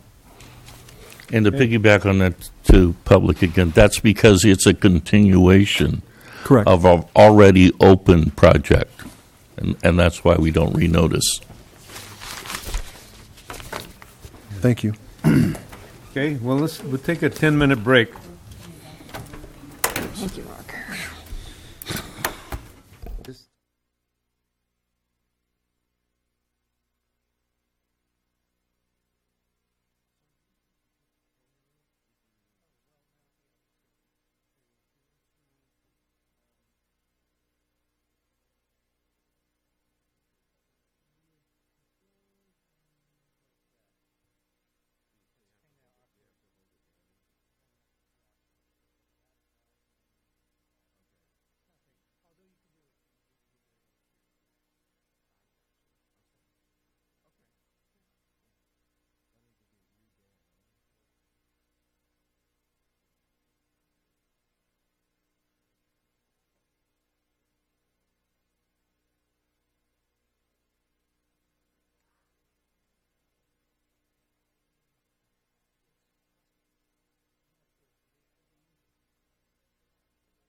back to your seats.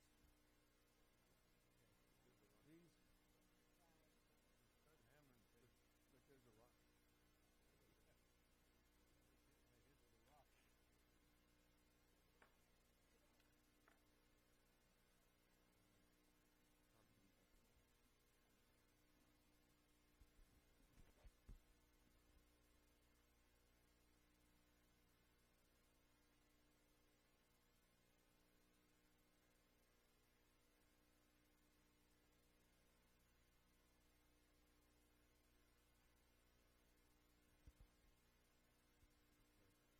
But there's a rock.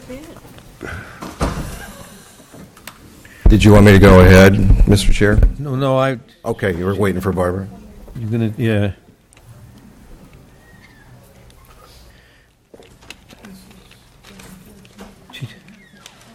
I don't know if she wants me to go now.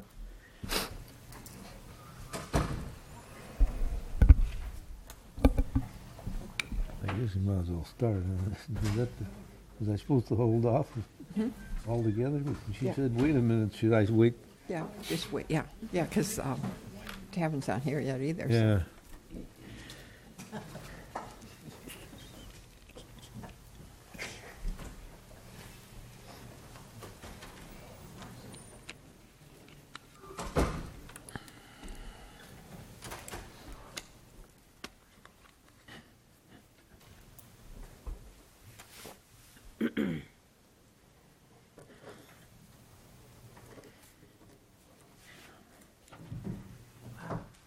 Yeah. Everything that comes as a public hearing is enough. No real action is taken at that time. No. Karen, we will make a decision. It's only questions that we will answer. We continue. All right.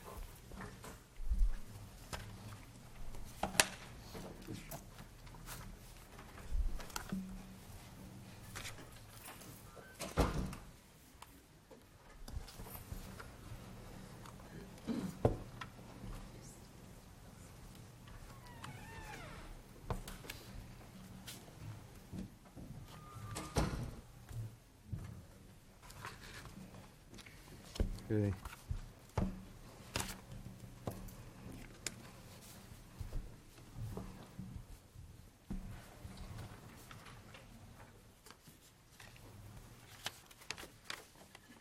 Just kind of under the bylaws or the direction for the commission. New agenda items shall not be considered later than 9 o'clock unless it's approved by the majority decision of the planning commission present. So that's what we'll do. We won't take any items after, new items after 9 o'clock unless the board wants to override that.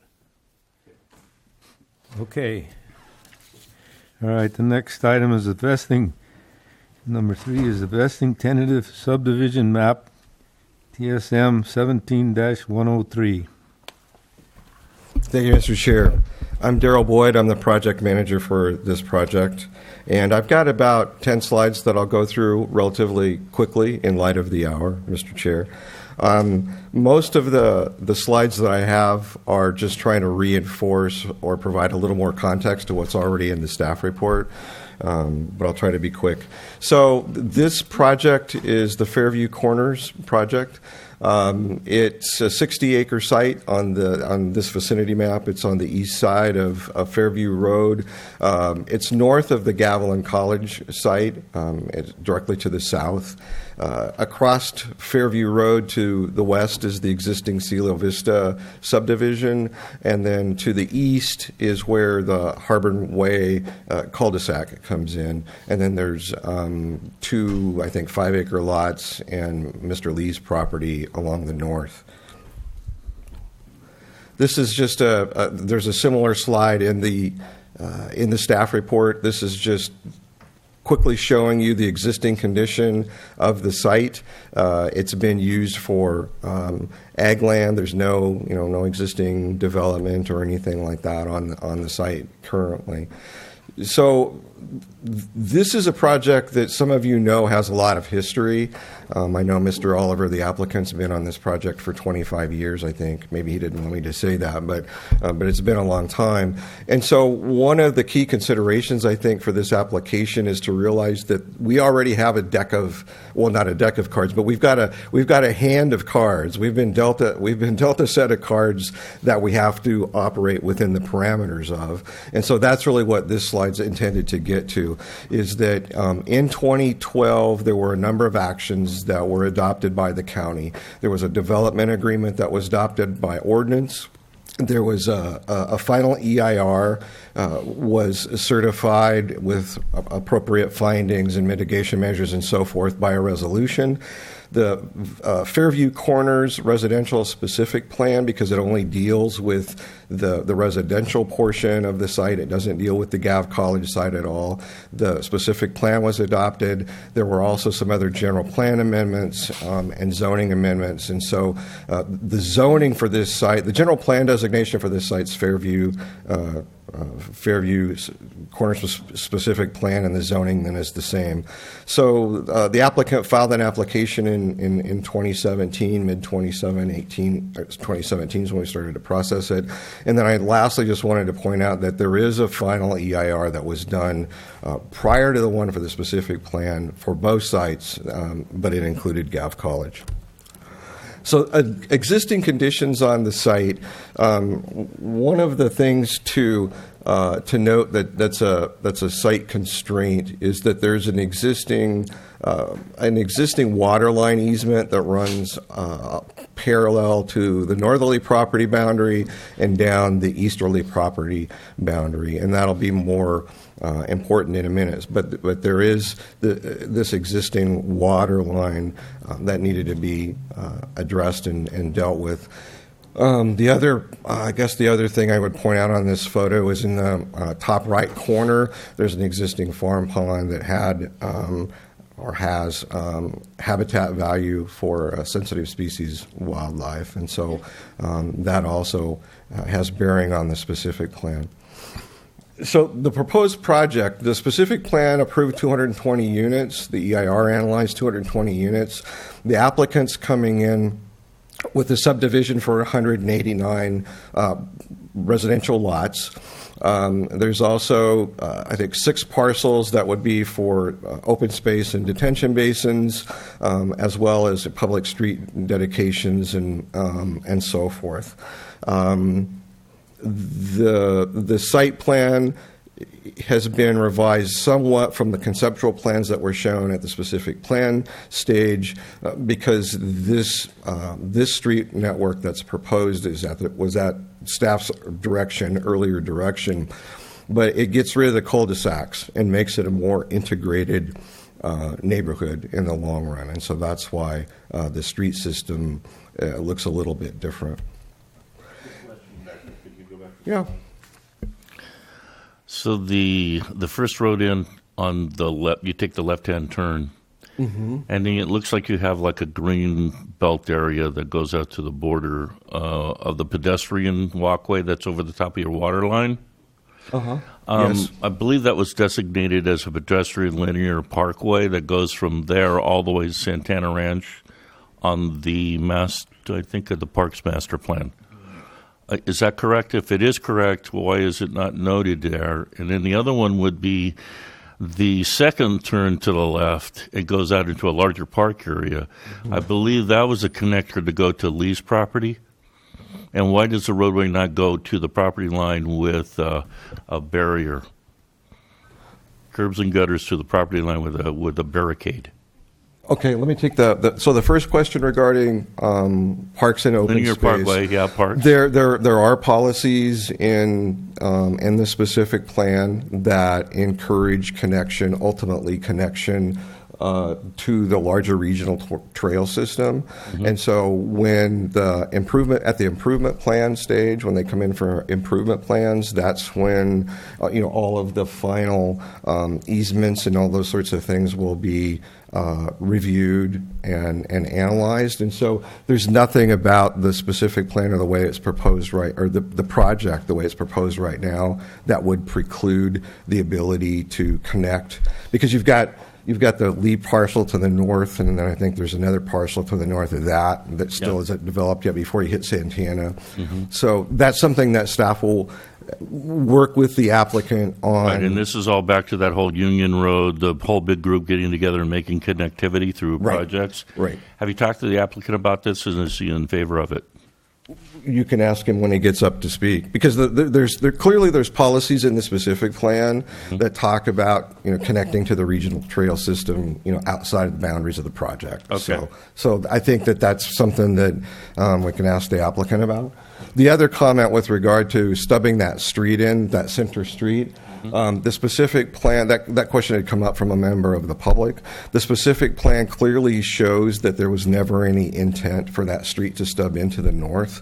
It talks about the specific plan talks about a closed loop system, and in the specific plan, which you I think have in the binder, if you look at Figure 11, which is the circulation diagram, that center street stops about where it's at now. So it was clear that there was never any intent to provide a connection onto the property to the north.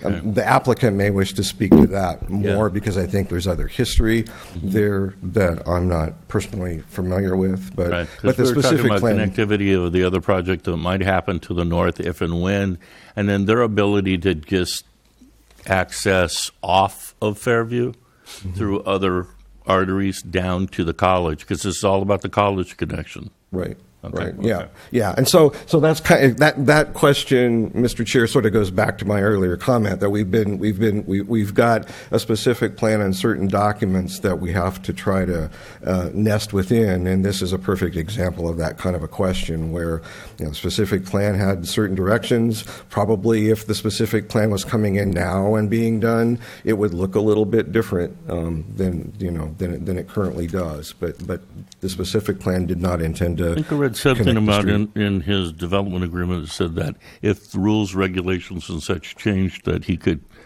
also work with them. So you can go ahead.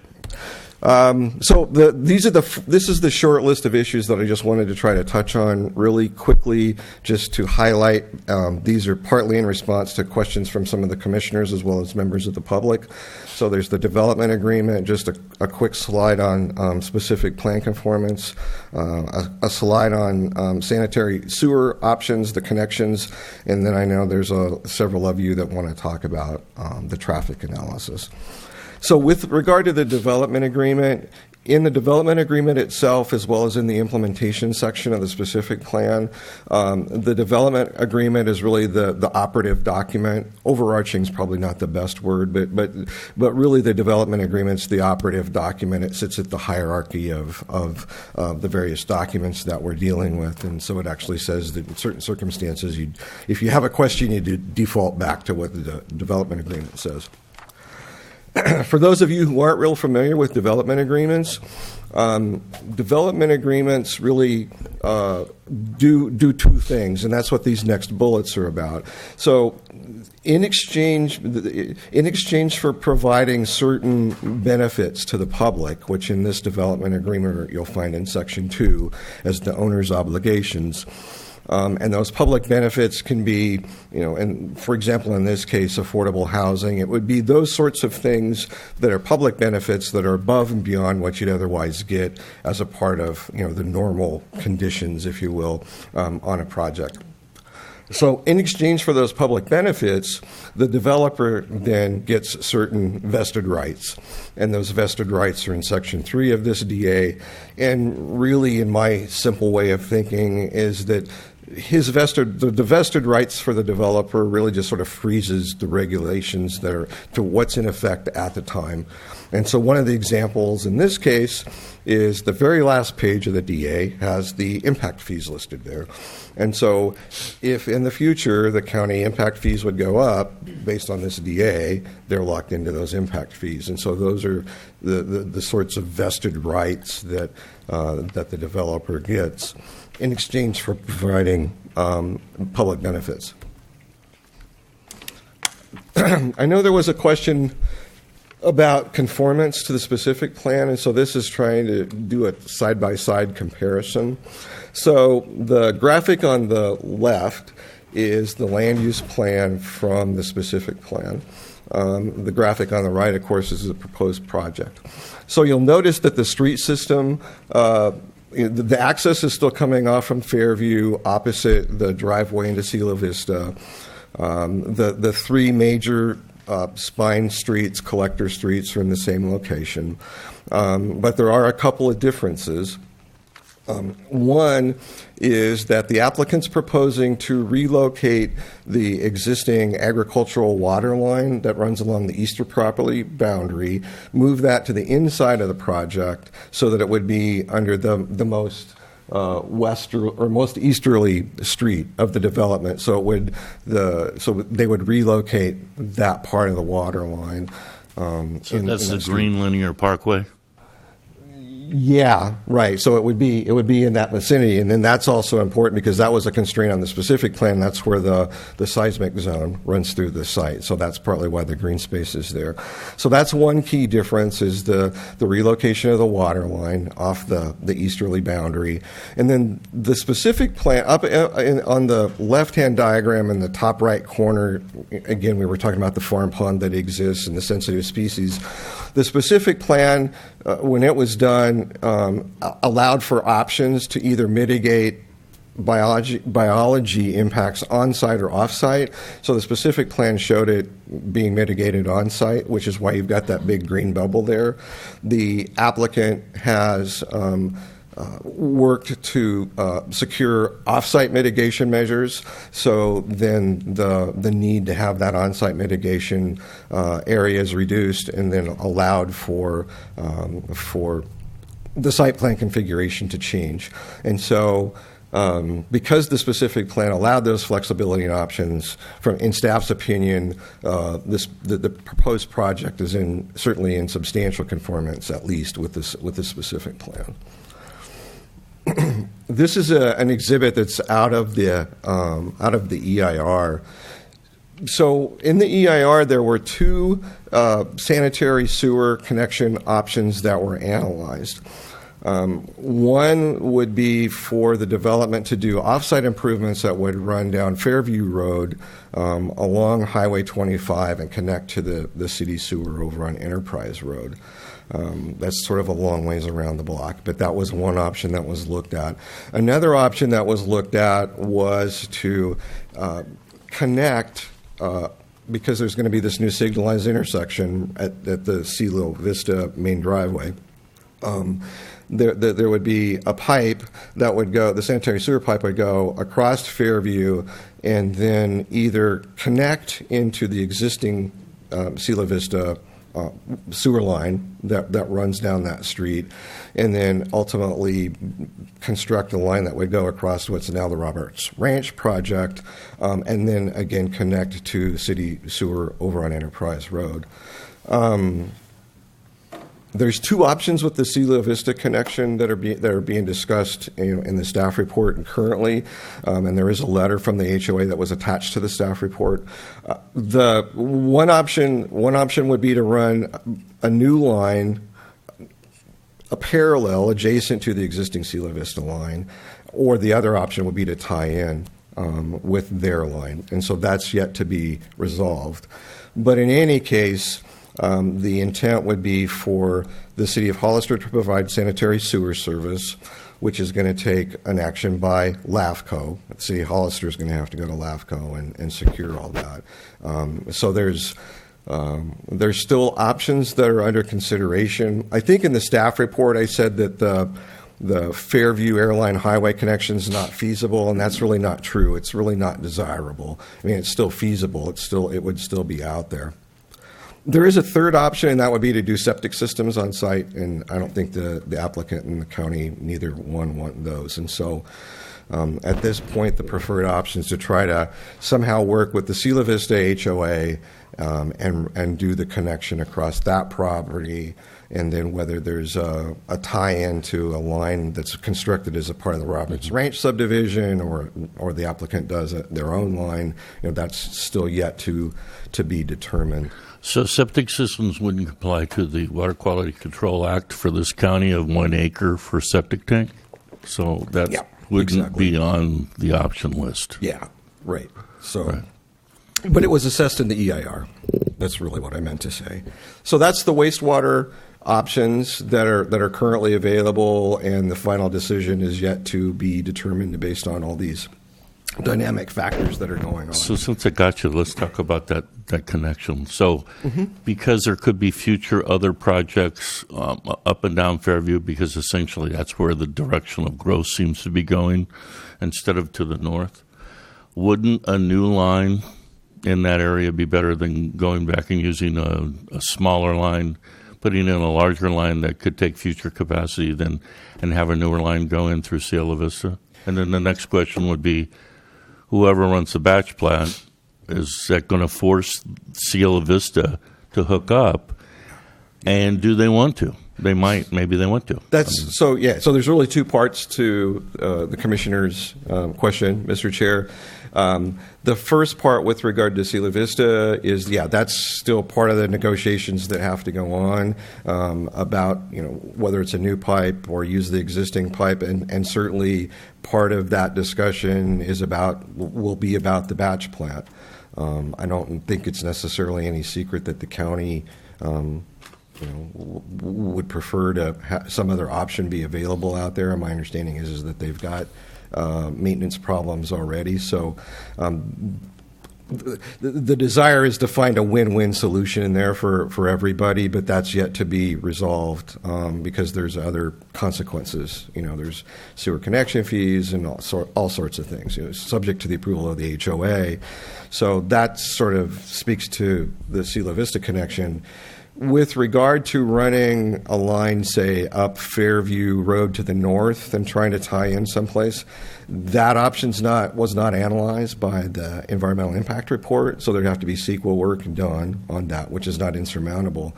But probably the larger issue, I think, would be that to try to connect into, say, like Roberts Ranch there on Fairview Road, that would put the developer really at held hostage by Roberts Ranch, because our understanding is that would be the last phase of Roberts Ranch to come in over there. So this project would have to sit and wait until they had something to connect to, whereas these other options sort of allow them to go forward. But certainly that's an option that that could be out there and used in the future if it was cheaper than airline. It'd still be cheaper than an airline. Yeah, so that's certainly an option, Mr. Chair. Other questions on that? Okay. So the final environmental impact report and traffic analysis. So there was, as we said, a final EIR that was certified complete in compliance with CEQA back in 2012. And again, it's important to remember that environmental impact report analyzed the impacts from 220 units. The proposed project is for 189. Not a huge difference, but it's certainly less than the 220 that was analyzed. I know that there are concerns about traffic.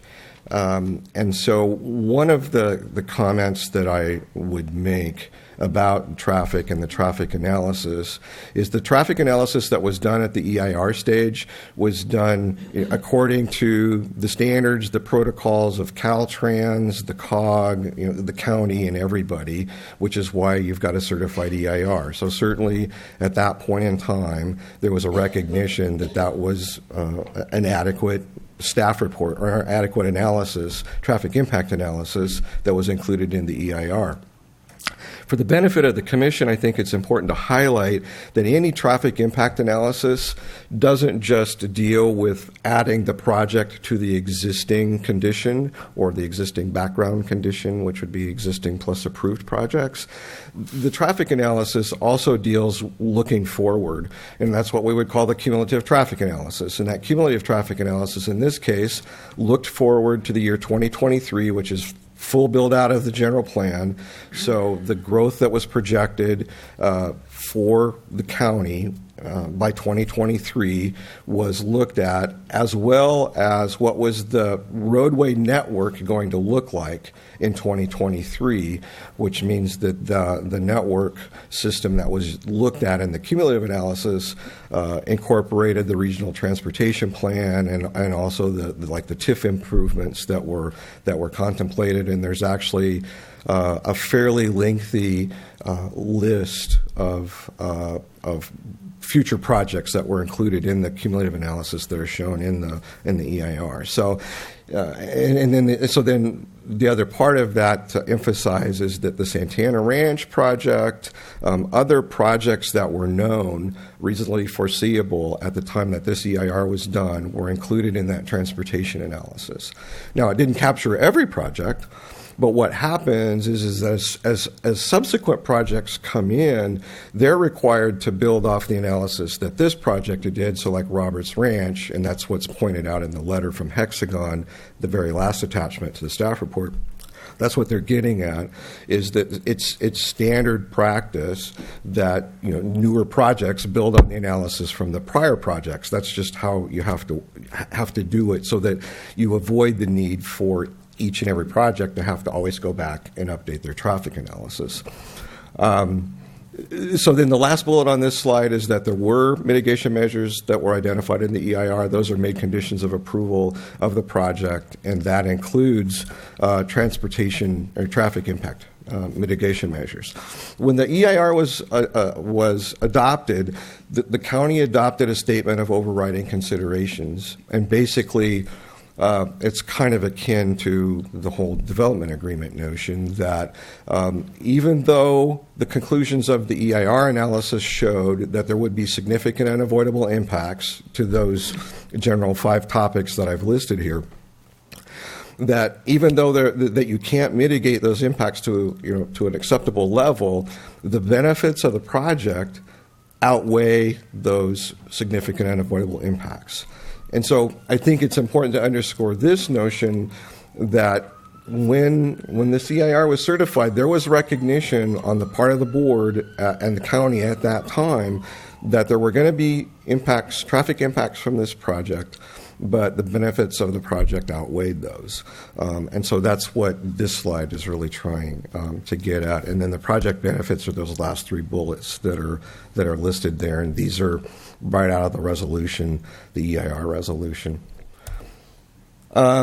So long story short, staff believes that the tentative subdivision map's consistent, or at least in substantial conformance with the development agreement, the specific plan, the EIR, the mitigation measures that were required in the EIR, as well as state and county subdivision regs.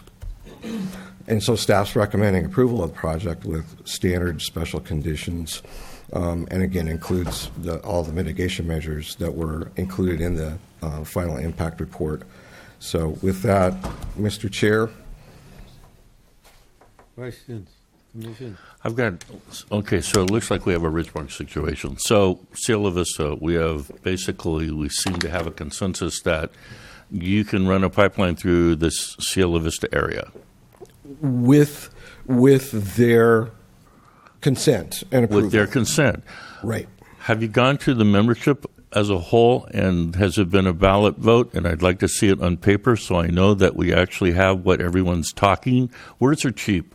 I want to see it on paper that says the membership has been told and that they're approving this, because otherwise there's no sewer unless he wants to take it out Airline Highway. Agreed. Yeah. Okay, so I think that should be done before we even move forward on something like this, but I'm just one vote. So that's part of the paperwork I'd like to see to guarantee that we have some kind of sewer access.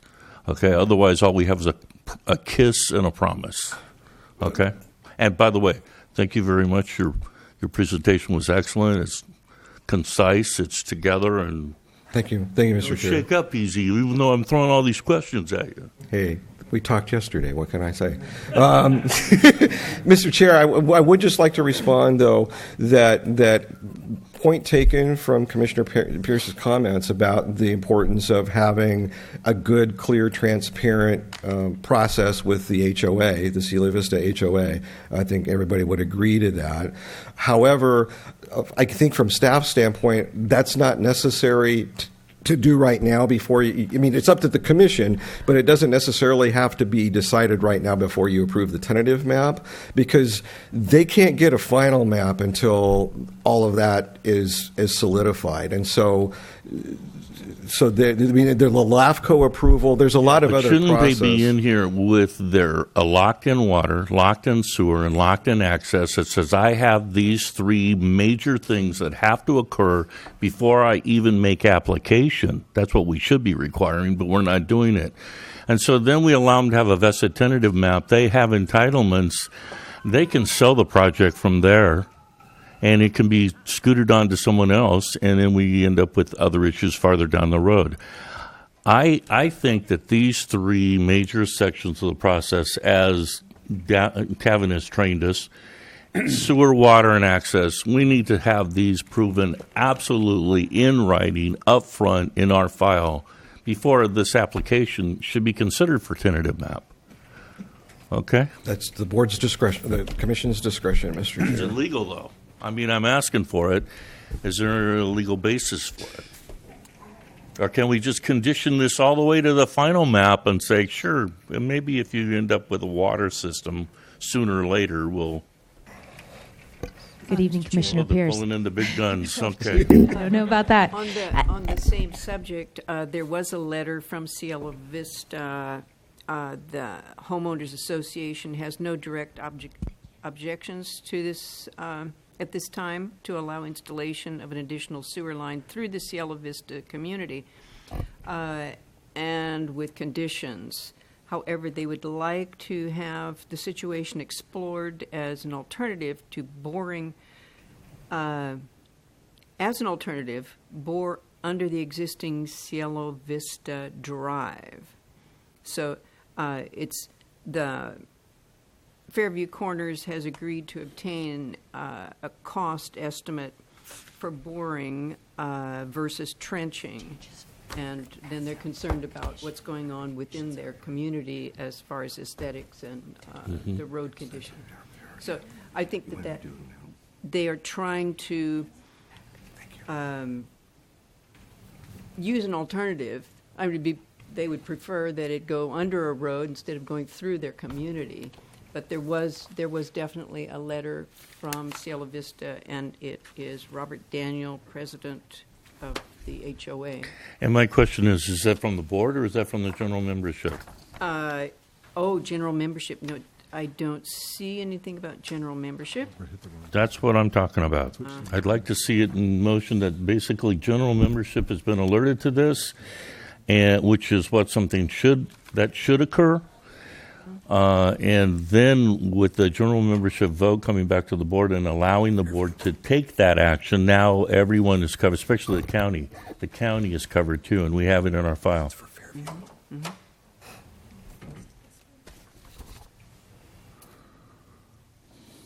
Pat. I want to preface these remarks so staff understands. I understand you inherited this, and things have changed. When this development agreement was entered into, obviously the board was trying to get anything started because of the economic times. And so I understand you're in the middle of something right here. But Thank you, Mr. Chair.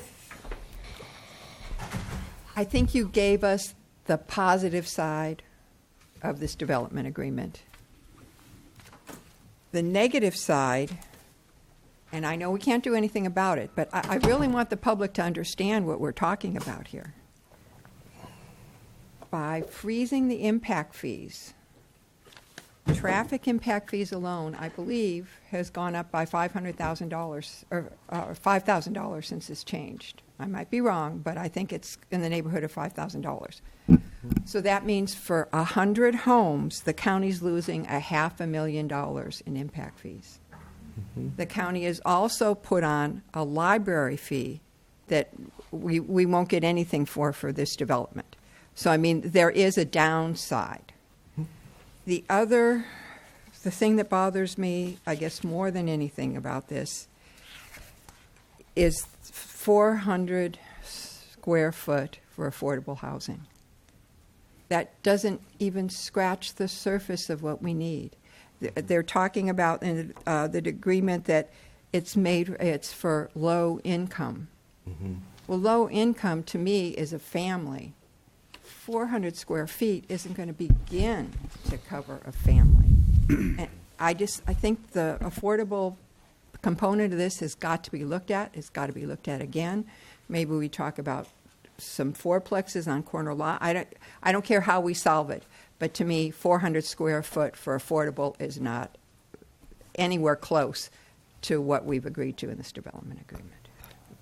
If I may, Mr. Chair, with regard to Commissioner's first point, I would wholeheartedly agree with you. I mean, I think that this is a good example for the county going forward to be very aware of what happens when you do development agreements. That's not to say this is a good one or a bad one or whatever, but Commissioner's right that there are consequences that the county has to live with, and so it's a big deal to make a development agreement. I've worked on lots of development agreements for Cisco, HP, whoever, and they're always a big deal. And so there's an upside and a downside. So you just need to be aware of that. But we've got a development agreement. It says what it says, and that's kind of what we have to go with. With regard to the affordable housing, the 400 square feet is out of the specific plan. That's what the specific plan says. There's 400 square feet for, I can't remember, and Mr. Oliver can help me with this when he comes up, but there's two sizes. There's a 400 and a 640 square feet, and it depends upon the lot size. I think that the reason that those numbers were used because the vision was that the affordable housing in this case would be used by Gov College students as opposed to families, but I wasn't there. I don't know that. Mr. Oliver can probably help speak to that, a little bit more. But again, that's one of those where the specific plan sets up the numbers. And then the last thing I'd say about the affordable housing, the development agreement specifies what the game rules are for affordable housing, and basically the developer has a lot of options and discretion in terms of how to satisfy that. And so, again, I didn't see square footage spelled out in the development agreement. No, that's in the specific plan. That's in the specific plan. Right. So, enough said, Mr. Chair. My opinion is that they want to do affordable housing, it should be a minimum of 900 square feet and make it for residents. Galvin College may never get built. Probably not going to happen. Yeah. Oh, by the way, I forgot to mention there is a representative from Gov College in the audience if you have questions. Yeah. I think we'd love to hear from you. Yeah, we'd like to hear that. See, they have the money to build a project. If there's no more questions for me, Mr. Chair, I think County Council wanted to respond to a prior question, and I'll sit down and let others have the floor. Mr. Chair, I'd like to ask a question about going back to the green spaces, the roads that have not been stubbed in to the property line at the top, that should those at a later date be connected to adjacent properties, then it would reduce the green spaces that are there also. And I think the larger one in the center has a little a pond. Detention basin. Yeah, retention basin. Yeah. The streets, Mr. Chair, the streets will never be, well, I shouldn't say never. The way this project is set up, the streets would not be connected to the north. The pedestrian trail system, parkway system could be connected to future developments to the north, but the streets would not be under this. You'd basically have to undo a lot. It'd be like the Sila Vista with the with the sewer line. You'd have to go through the HOA and so forth. So this proposal and the way it's set up, the streets wouldn't connect to the north. Pedestrian would, open space would, green space would, but not the streets. And that's why we need to connect it now, because if we don't connect it now, it'll never happen. And basically, the whole attitude of the commission and all of the development we're talking about now is connectability. Exactly. And even though you're losing a little bit of green space for somebody to throw a blanket on, you're opening up to future roadways so now people can walk in between long sections of roadway. The vision of that in the future, when I was on the parks and we did the master plan, was that people could walk from Santana Ranch, walk all the way down there, just like they do on the Santa Teresa Boulevard in Gilroy. Long walking distances that would be very beneficial to public health. So that would be one of the first questions I'd say if the developer would be open to changing that directly, because it's part of what we are right here, right now. The other thing was, I believe there was a letter by an adjacent property owner about that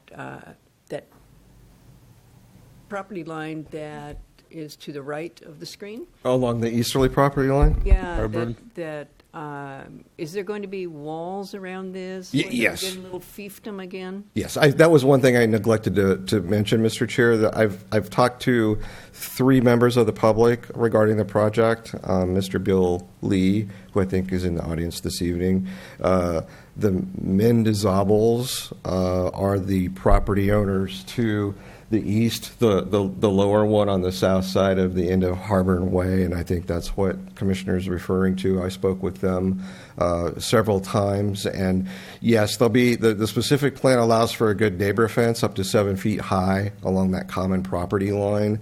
They're also concerned about organic farming, and there's provisions in the specific plan and in the EIR. There's mitigation measures and policies that speak to that. The use of chemicals on the common open spaces within the development in the future will be precluded. And then we're working with the applicant to see about ways to address the private use of those via CC&Rs or something like that, especially for those few, maybe not for the whole subdivision, but for those few lots that are immediately adjacent to the Mendezables. So there's a solution. There's a solution in there, and I think that they were satisfied with the response that they got. Is that higher?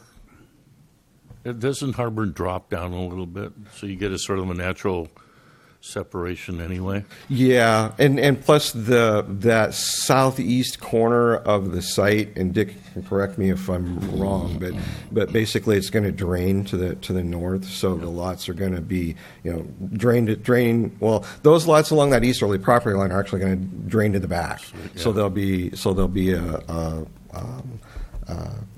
a ditch, say, a concrete swale in the back, a swale to take it to the basin at the northeast corner.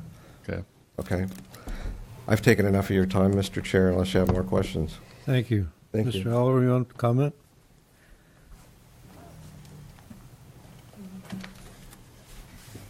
Thank you, members of the Planning Commission and staff. First, I want to thank Daryl for the fine work he's done in this project. Just for historical purposes, I personally started working on this project in 1989. We are in our 29th year of processing this project. It has not been an easy project to process.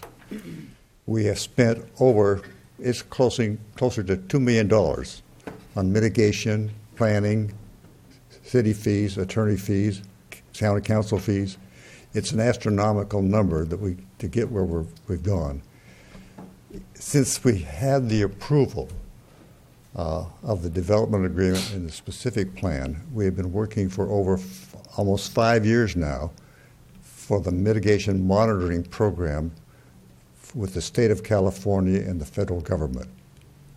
It's beyond slow, and we're almost there, but we're not quite there, so we still have some work to do.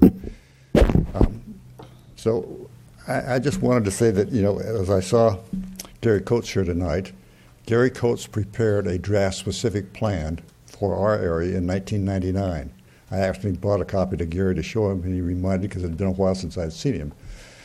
Before that time, I worked with the owners of the Santana Ranch, the Guerra family, and a number of people. We had probably 40 people in the meetings in the 1980s and early 1990s trying to do a specific plan for the entire area. By 1998, the county and the homeowners, property owners, agreed that it was impossible to get all the parties together to do that with the county, so they decided to split with the county's direction into three different groups: the northern, the center, and Fairview Corners. Santana Ranch is the northern. They were able to proceed very rapidly. The center part couldn't get together. There were too many property owners and different uses that were going to make that very difficult. So that got stalled, and we proceeded with the Fairview Corner site with Gary Coates in 1999. After that time, it was slow going. We had lots of problems to try to deal with. And just as a matter of historical record, the property originally was owned by a similar owner who developed or owned the Cielo Vista project. When they did that project and put in their private sewer plant, they actually created a manhole and put it in Fairview and put the pipes across Fairview into our property with the provision that we had a right of first refusal to use some of the excess capacity they had. Now, since that time, Cielo Vista took away some of their excess capacity, but they did improve their plant. And so I think there are some kind of vested rights to do that. However, we still need the cooperation of that homeowners association to do it. There's no way that we can get all that done before we get a vested tentative map. Without that vesting tentative map, we can't do the next steps that we have to do. And that's why there is the option, if for some reason that can't happen through Cielo Vista or through Roberts Ranch, we would have to go down Fairview and go down to Airline Highway. It would be more expensive, but we could do it. And so we're not at the point where we're going to say, if you have to have it today, you would stop the project again. And I think that would be inappropriate. And I'll have to have Nadia respond to that because I'm not legal counsel for the county on that issue. Also, we had a lot of work. Gavilan College came to us and asked us if they could buy our property. And we entered into negotiations with them. And they actually closed escrow in December of, I think it was 2008. And we worked together in our agreement. We have a reciprocal agreement with Gavilan College. We share utility lines. We share traffic. The main street is shared. We share drainage. Gavilan College will provide, by state law, the access to all the recreation fields whenever they aren't using them. Those are open to the public, and it was considered as part of our quid pro quo in selling the land to them. We have to work together on the grading. And so there are some mutual things that we do together to make the project successful both for the district and for our homeowners for our project. And I think it will make really a really great project, but we've got some work to do, and we need the vesting tentative map to proceed.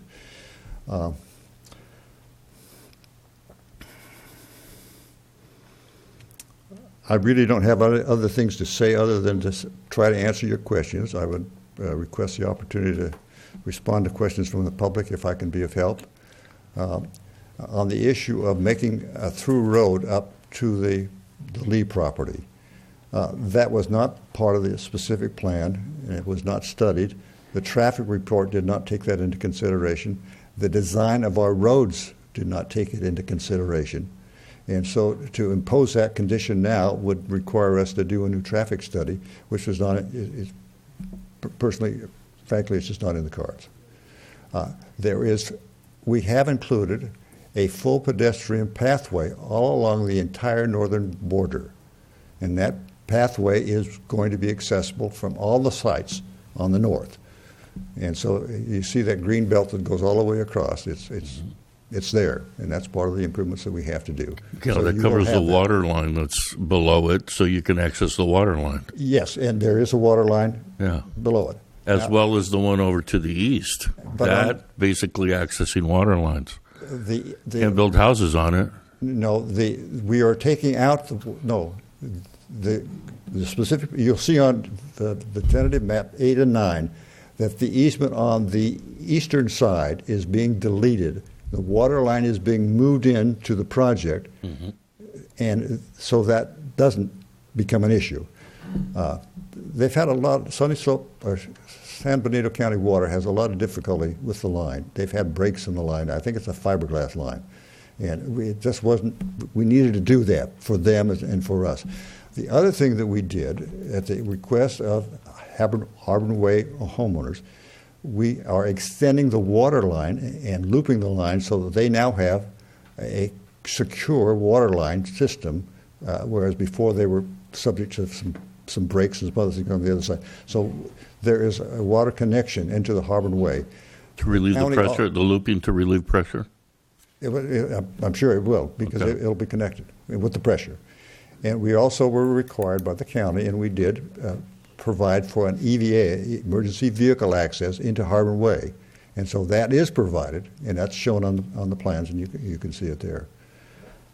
I think I should just stop there unless I can answer questions and be helpful. I'd like to be helpful for you. We have worked, as I say, it's been 29 years, and we'd like to make some progress. And I know that there's still some concerns that you have, but it comes time to do it. Mr. Oliver, I just want to ask, didn't it start out in '89 as a commercial project? No. We actually, at one time, we entered, one of the plans showed a middle school on part of the property. And at one time, there was a church that wanted some part of the property. But the school district didn't come through and want it, so we couldn't work that part out of it. But we did not have commercial. We never had commercial. About 3 years ago, when you had a different planning director, a new planning director came in for a while, he was all excited about putting high-density housing and some kind of a shopping center on the project. And that was inconsistent with everything that we had in our development agreement and specific plans, so we just didn't follow up with that at all. We couldn't. Thank you.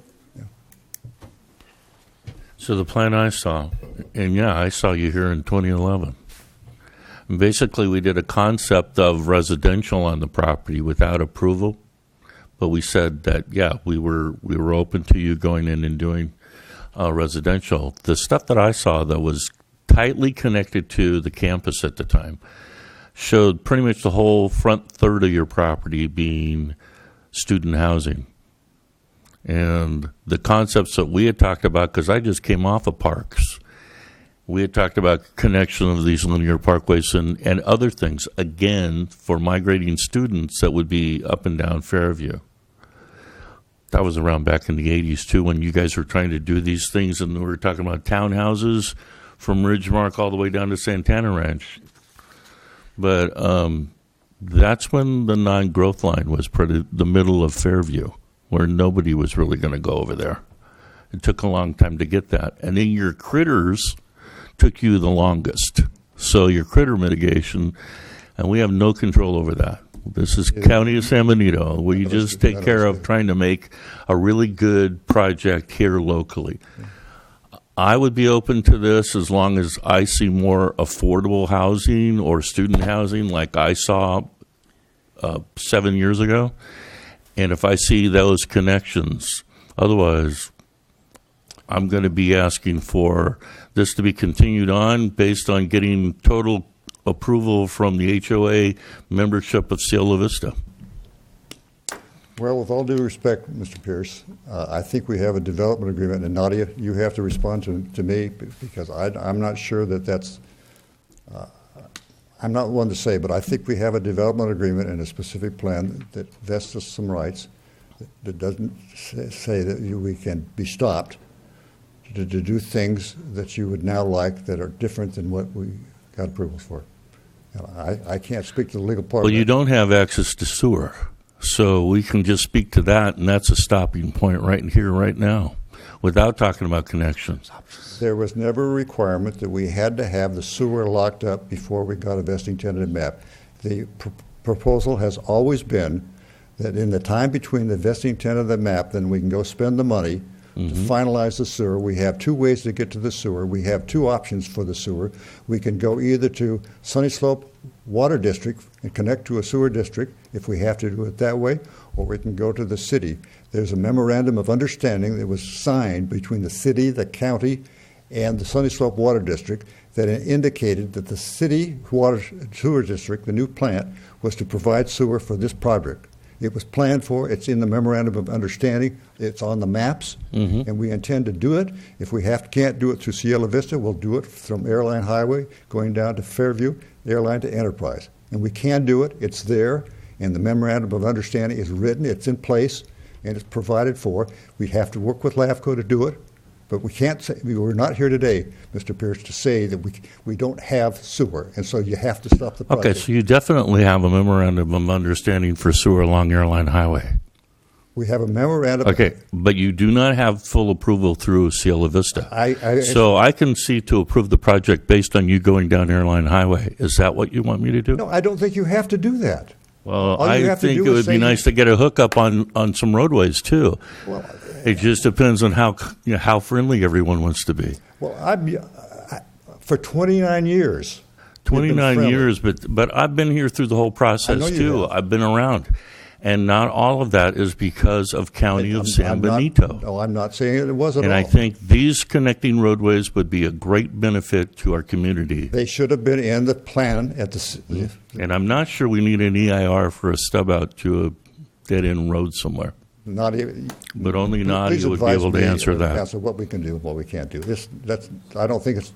I don't like to get into an argument, Ray. It's just not. I'm not arguing. This is just a discussion on whether we get to move you forward or not. Okay. So let me step back for just a moment because I think another question was asked about what can we do legally in terms of requiring sewer, water, and access. And I think the Commission and RMA has been absolutely right that those are three critical components and that the county absolutely has to ensure that those are in place. But I do think there are both legal, practical, often financial limitations and timing considerations that have to come into play. I mean, for example, for sewer and water, under almost all circumstances, neither LAFCO nor any special district will go ahead and approve water sewer service until the land use authority actually acts. And so it's just a timing issue. And I think that's why the Subdivision Map Act contemplates imposing conditions to make sure all of the things that can't technically happen before you approve the map are certainly in place when we have the final map. I mean, the subdivision... Except for one thing, Nadia, in this case, okay? We have a membership of a group of people that we do not know will allow. Okay. Otherwise, it would just be a LAFCO issue. Well, okay, and then we wouldn't be talking here right now. I think that's why you have conditions of approval, because in the end, you have a condition that says you have to provide water service, you have to provide sewer service. To the extent that they need private property rights to make that happen, they're going to have to demonstrate that availability. Same thing happens with access, or no final map happens and you don't move forward. So I think we need to not underestimate the power of conditions for the tentative map, and that is the way the county ensures that these three important legs of the stool are in place. I do think... Let's get back to conditions for a second. Okay.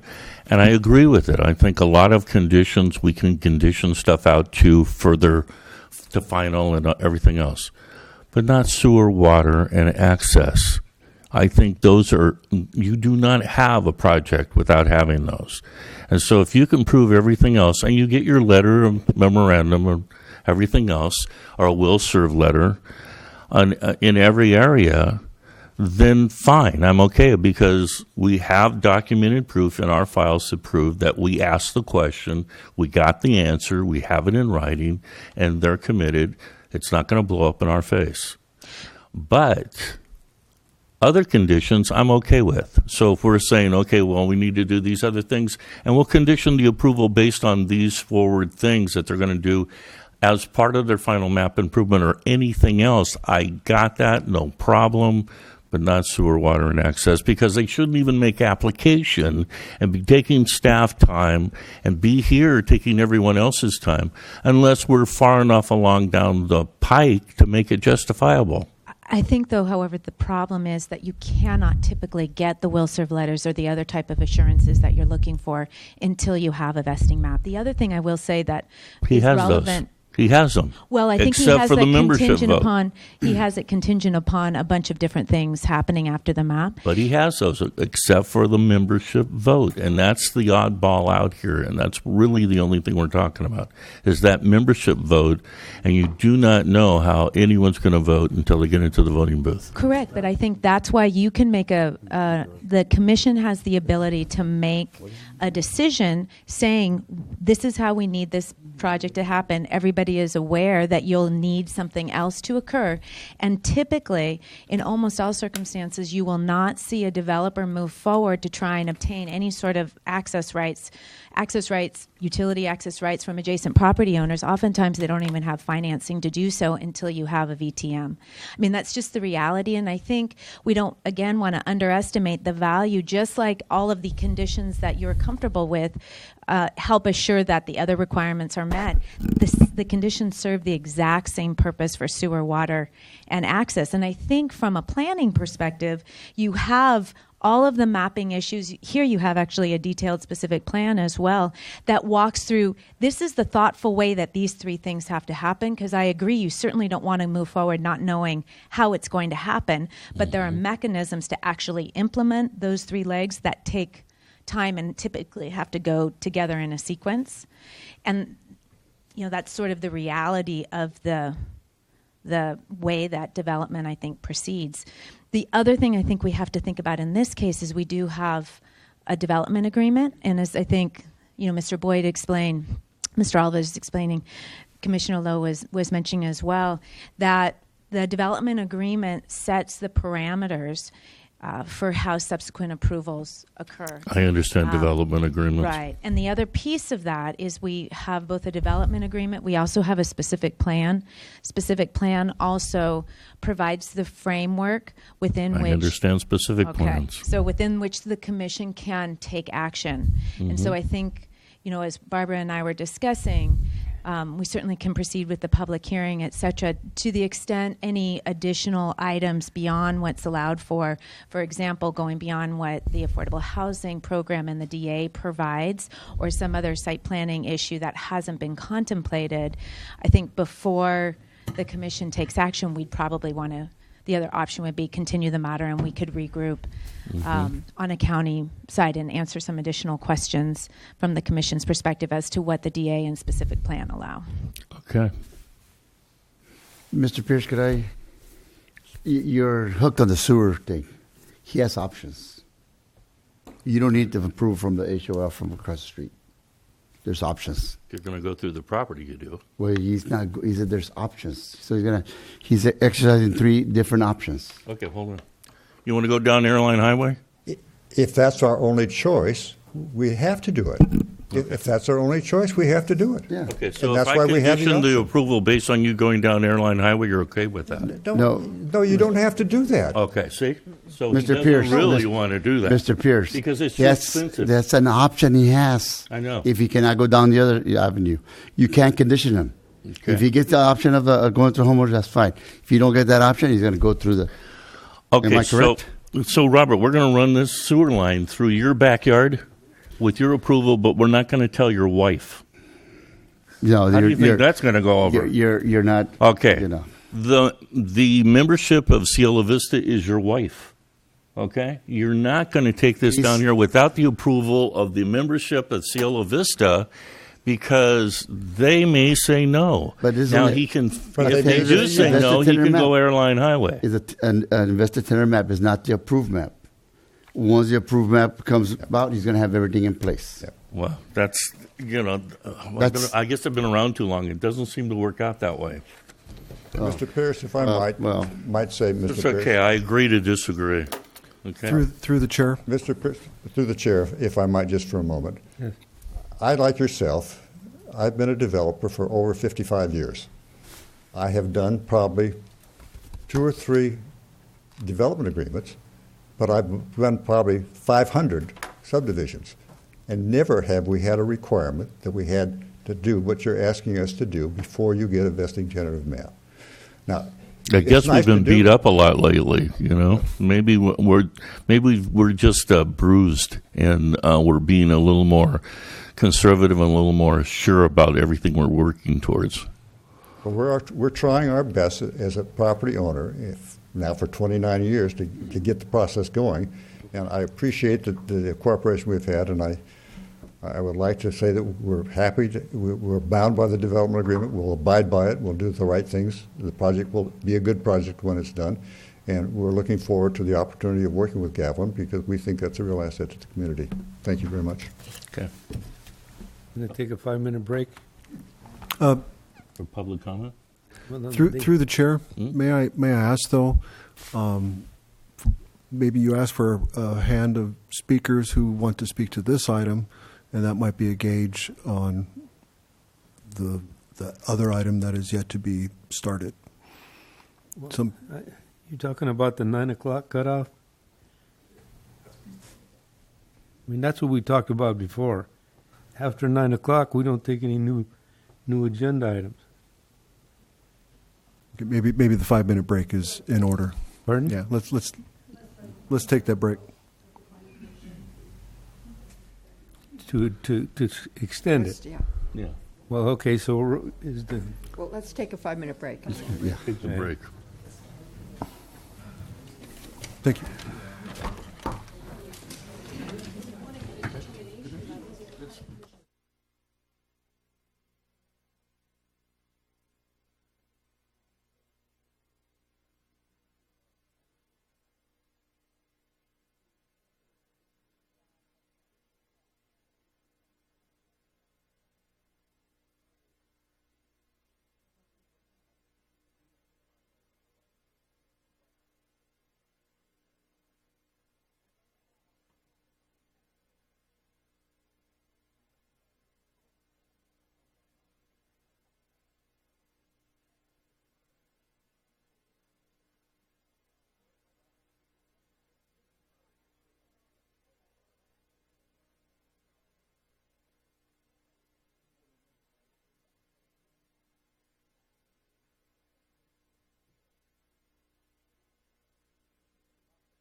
as we talked about early on in the meeting, there won't be no new items taken after 9, which is quite a bit past 9.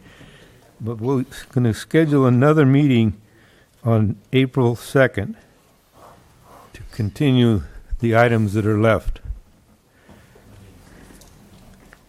Mr. Chair, what that would be, and this is sort of, I guess, we're hanging out in between a public comment period on another project item, but I had talked to Bates, and I think they were in favor of being continued on till May 16.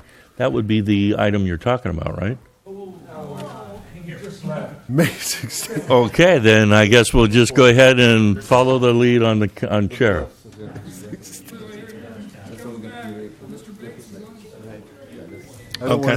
Maybe they are in favor.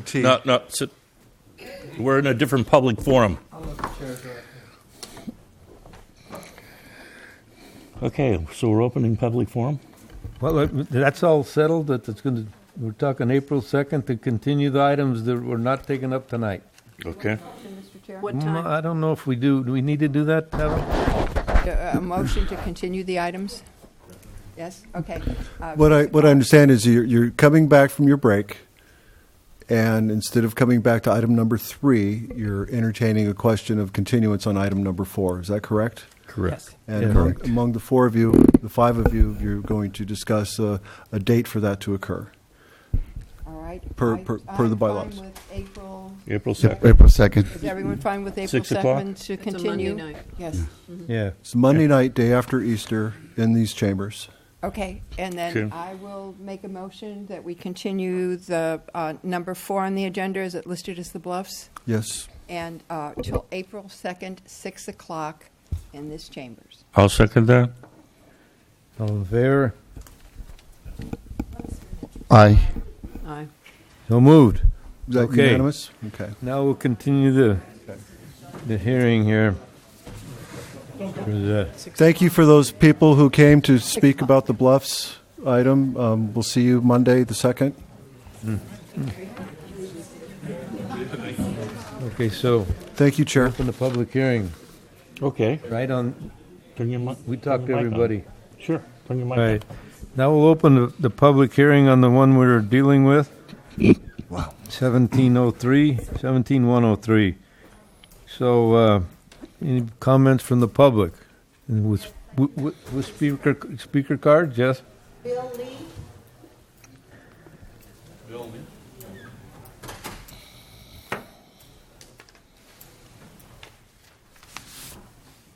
Hello, my name is Bill Lee, and I am the property owner, the main property owner to the north of this project, right up here. I'm here to speak to the access issue. Obviously, there's many issues about this project, but what really concerns me is this project has one way in and one way out at Cielo Vista. And if we don't get connection to adjoining properties, then if and when the adjoining properties ever develop, they too will only have one way in and one way out. And we spent a lot of time in the county talking about the need for interconnectivity. The applicant said, gee, if he has to tie into, stub to the property line, he's going to have to do a new traffic study. And that's not true, because tying to the property line is not going to change traffic on those roads at all. If someone else develops and ties into that, they will have to do a traffic study and study that impact. And the roads that are in here are, in fact, 60-foot roads. And it's not until you get to a full collector access that you need an 84-foot right-of-way. And the likelihood of that is extremely unlikely. And again, the problem of any future developer or any future development, whether or not. But if you don't create those stubs here on this project here and now, you will never, ever have the opportunity, because that space between his roads and the property line is being dedicated as open space. And so there'll be no way to go back over it. There's no way to put an easement over it and that sort of thing. Santana Ranch had to put a bike path through the middle of Santana Ranch, and the intention was for that to tie all the way to Gavilan College, so that people don't have to go out to Fairview if they live in that residential band in there. So I really request and ask, again, the developer saying that we would have to go back and redo all these CEQA documents and all this, and that's just simply not true. You can amend documents, you can make modifications, and you can make amendments. And no, I'm not an attorney, but I know for a fact that you can make. I spent a bunch of time researching this. I went to the applicant before I spoke to any of you to understand, and then did my homework, speaking to civil engineers and other people that are in the know. So I would just respectfully request that you guys really seriously consider that. It's something that this community very much needs, not a bunch of isolated fiefdoms, but neighborhoods that connect and ways to intertie. Thank you for your consideration.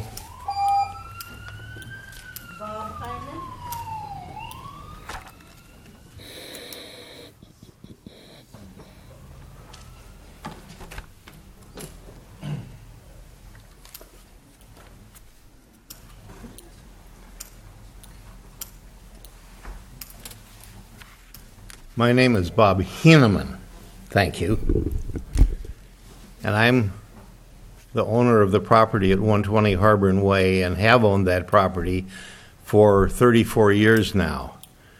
And for all of that time, we've been looking at the possibility of connecting to Sunny Slope because we've been running a private water company, and that's a very, very frustrating thing to do on a small scale. So we come to this development, and this development has, which is all at urban density, has a whole row of small parcels along the boundary with Harborn Way, which is zoned for 5 acres and which apparently will remain at 5 acre zoning for the foreseeable future.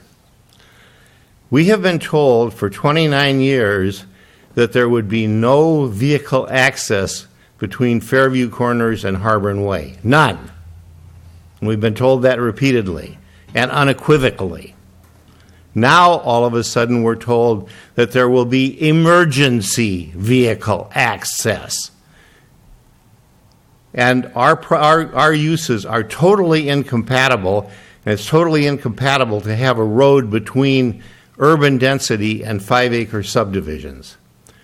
So I'm going to be dead set against this project. I was in favor of it until I heard that this is going to be a provision for emergency vehicle access through this stub right here. You know, we've been talking about stubs to the north, but that stub right there to the east is the one that's going to stop this project dead in its track if I have anything to say about it, because there's not going to be any vehicle access between Harborn Way and this development. They're totally incompatible. This is going to become the drag race for everybody in that subdivision. Everybody over there is going to be over on our property riding our horses and everything else.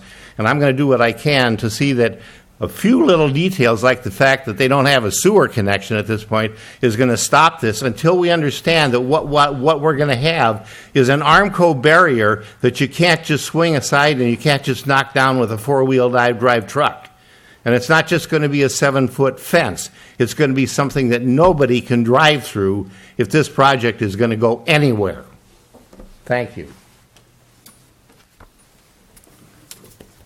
Don Reinhauer.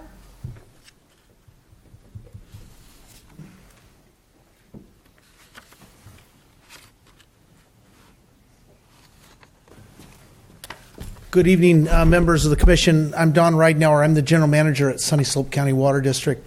I wanted to clarify something that Mr. Henneman touched on with regard to the water connection to the east there and Harborn Way, and what is really a small private water district.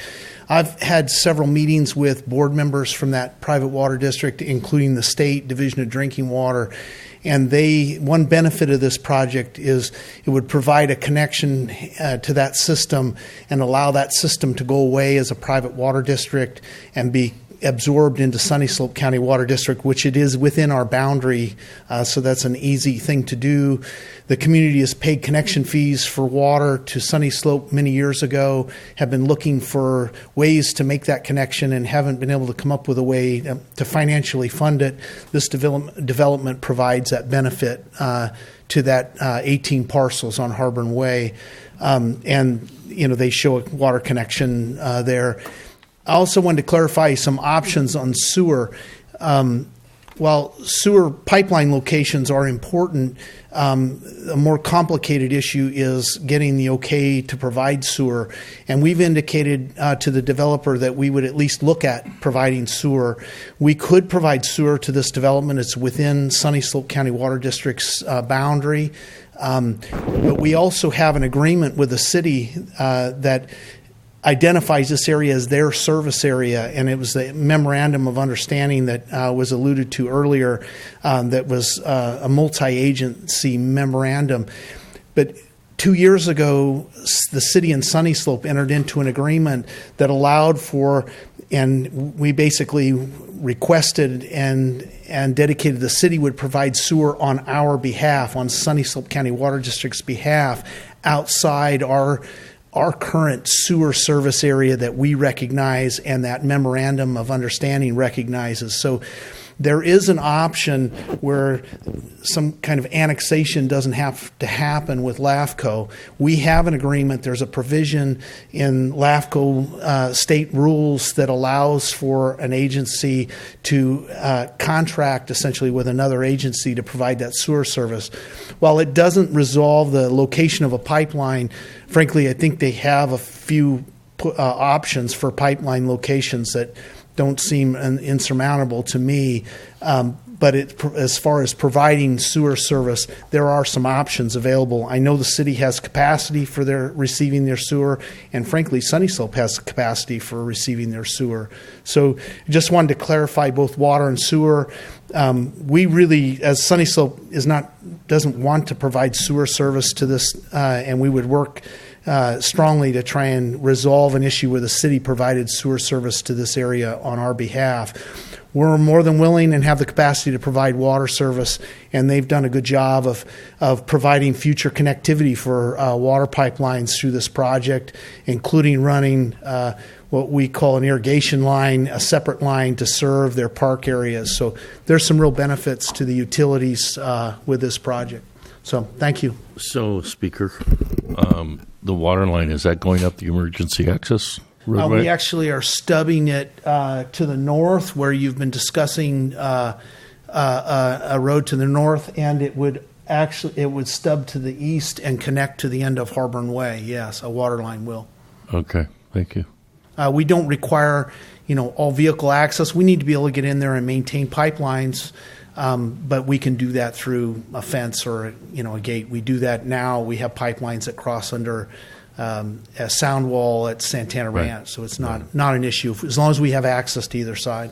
Okay, thank you. I have a question through the chair to Darrell.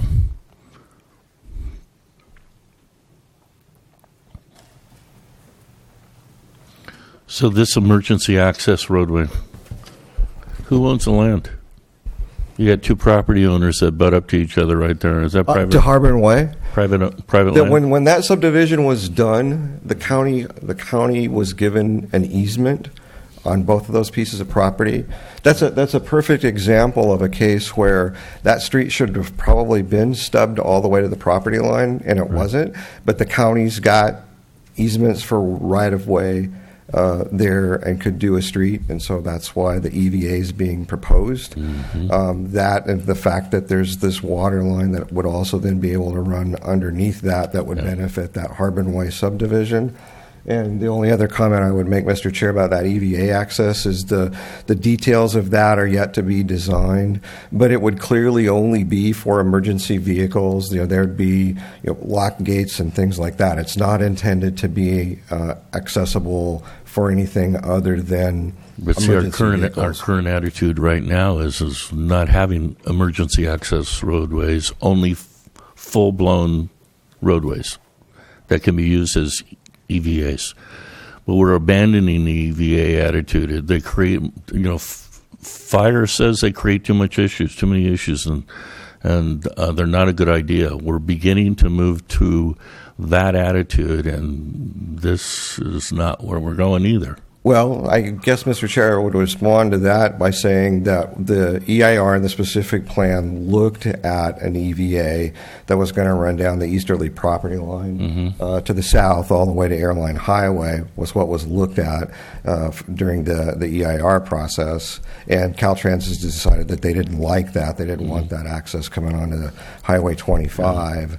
And so now there's two EVAs. There's one that's proposed at the extreme northwesterly corner off from Fairview that would come in at that top green space green up there. patch? Yeah, because there's going to be cross over the park or something. Well, there's going to be pathways there anyway. There's going to be a trail and a pathway there, so it would be ideal to do that. Okay. And then the like you say, the Harbor Way, it was set up to be a street connection, when that subdivision was done, but it was stubbed out. So do we have, we have multiple ways in and out and around this property. Do we absolutely need the EVA? Oh, yeah, because you've only got the one access out onto Fairview. That's the clincher. So what we have is a glorified cul-de-sac? Well, yeah, in essence, yeah. That you could think of it that way, I guess. But which is actually a good segue to the earlier comment Mr. Lee was making about the access road. Yeah. In my opinion, you would need to amend the specific plan to allow those street connections to stub in and go to the north, because when I look at Figure 11, which is the circulation diagram in the specific plan, it clearly shows that there aren't any street connections to the north or the east, either one. And there's consequences. I just want to alert you to unintended consequences that if you pursue that path, then they've got to rework their private open space and their parkland. They're also going to have to rework their storm drainage system and their detention basins. And contrary to what Mr. Lee said, I'm not convinced that there wouldn't be a traffic report needed to understand what are the implications from the potential residential yield on that property to the north coming through this site. Yeah, but and then the third one like is... he said, that would happen at the time, though, right?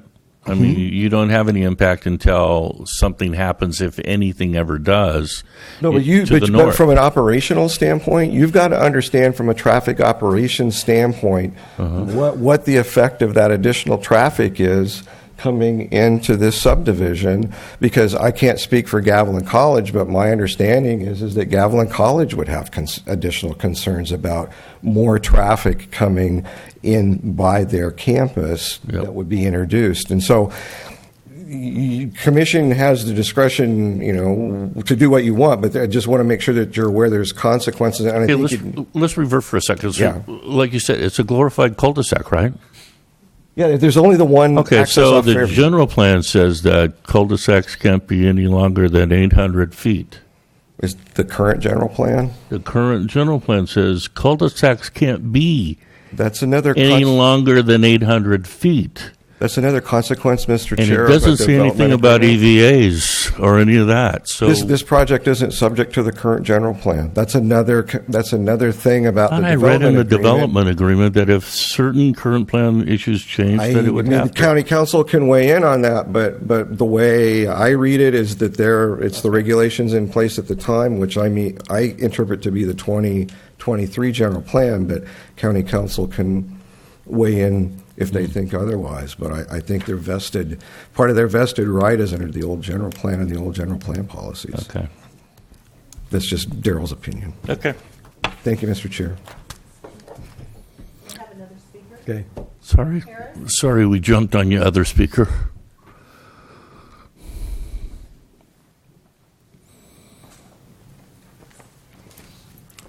Good evening. Thank you for the opportunity to come before you. My name is Fred Harris. I'm the Vice President of Administrative Services at Gavilan College. I'm here for any particular questions, but a couple of things I just wanted to say that we're very excited about this map moving forward because it means that we can develop the whole site together. We've been working together with Dividend Homes closely for several years, and so it'd be outstanding to be able to be moving forward. We're at the final stages of the mitigation relative to this particular project. And I usually try to say something funny, but I don't know if I did it yet. So we're interested also that the housing perspective on here is that I wanted to kind of expand the notion in terms of not only for student housing, but for faculty and staff housing too. We're very excited about that opportunity to have housing available to us because it is difficult to recruit staff and faculty for sites. Bottom line is that this is what I have, and I think it was been handed out, but I do have extra copies here for you if you don't have it. We're just finishing up the facilities master planning process for the district. We've done an educational master plan, and from that educational master plan, serving the educational needs for the students in the community and the district as a whole, but with a focus on the facilities master plan is next. What I've given you is an extract of what that educational master plan, facilities master plan is looking for on that site. There has been notions that Gavilan College is not wanting to build on that site. The problem being it's been close to 10 years for us anyway, dealing with both the mitigation and other aspects. We're very much interested in building on that site. I think there was also a question of whether or not where the funds would come from that. The board is in the process right now of considering putting a bond on the November 2018 ballot. If that doesn't occur for whatever reason, we would still follow this particular master plan process. It would just go slower. Because bottom line is, it's about providing the services to the students in this area, and this particular community deserves a comprehensive campus. What I'm particularly excited about in talking about transportation, in looking at and having a campus on this site, it would take 1,100 students off of Highway 25, which would be, I think, something that would be of interest in this whole region. But with that, I will stop. It's time to go home probably for all of us, and I appreciate the opportunity to talk with you. If there's any questions, I'm available. So how soon before you're going to start? Well, in terms of mitigation first. Okay, no, pounding nails. Let's start seeing something going on. Well, after mitigation, in terms of where the next step would be, in order to do this kind of next major phasing for full facilities, would require a bond. Without that, then we would be beginning in terms of a slower process of establishing something on the site. Okay. Thanks for coming. Thank you. Thank you for the opportunity. First Planning Commission meeting, I very much appreciate your due diligence. Another question? Yes, ma'am. May I ask, I see on this map no road that accesses anything outside of the one little road into the cul-de-sac. I mean, is there a way to get out of that campus? It would be there at that, I'm not that familiar, is it the Cielo Vista, that particular entrance there on the west side of the parcel? Right. And is that the only road in and out of the whole? That has been the plan so far, yes. Was it not allowed to put anything out to Airline Highway? Well, I think as previously discussed, that as part of the EIR, there was the consideration of doing at least an emergency access on the eastern spine there, but that was shelved by Caltrans and not wanting to have that access on Highway 25.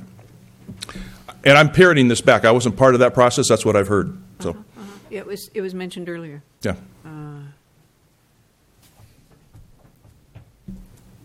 Yeah, it doesn't seem like there should be something, but that's not for me to say. Thank you. Thank you very much. Oh, sir. Chairman. Your project, who looks over this? I mean, does this go through county planning? Where's that? This goes through the state processes. We're a local agency created by the state of California. It would be through the Division of State Architect that has access in terms of for structural access and fire and life safety, and so that would be our main regulatory body. Now, we would be interacting and working with Dividend Homes and working with the county relative to the traffic light improvements and things like that. That's something that we would be party to. We're asking about the access. You don't fall under the same requirements like they want two accesses, and you say you have one. You don't have to live with the county's requirements for that? For our particular parcel, my understanding, I'm not trying to be forward, we're not subject to local planning requirements. Or review. Or anything else, actually. We have quite stringent review through the Division of State Architect, believe me. Not at our level. Not at your level, no. Been there, done that. Yeah. Thank you very much. Thank you. Sir, I'm sorry. What would your opinion be about the connectivity going straight through the back of that? Well, I appreciate the issue of having the connectivity of the neighborhoods. Again, I would be concerned, sorry to be selfish, but in terms of having that extra traffic flow going to the campus, that would be a concern because we would have major traffic flows coming to the campus and leaving the campus, and having more coming from the other communities could be a complication. But I'm not a traffic expert. That's only my personal. You asked my personal opinion, and that's what you got. Okay. I just want to make sure I understand. We're talking about the Gavilan College traffic going through that subdivision. Am I right? I'm sorry, going out to Fairhaven. Okay. Thank you. That area. Have a good evening. Thank you.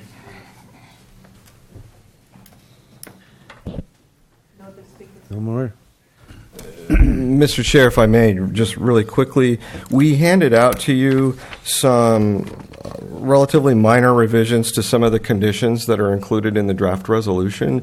It's a 2-page sheet. If you need another one, I think there's extras. Anybody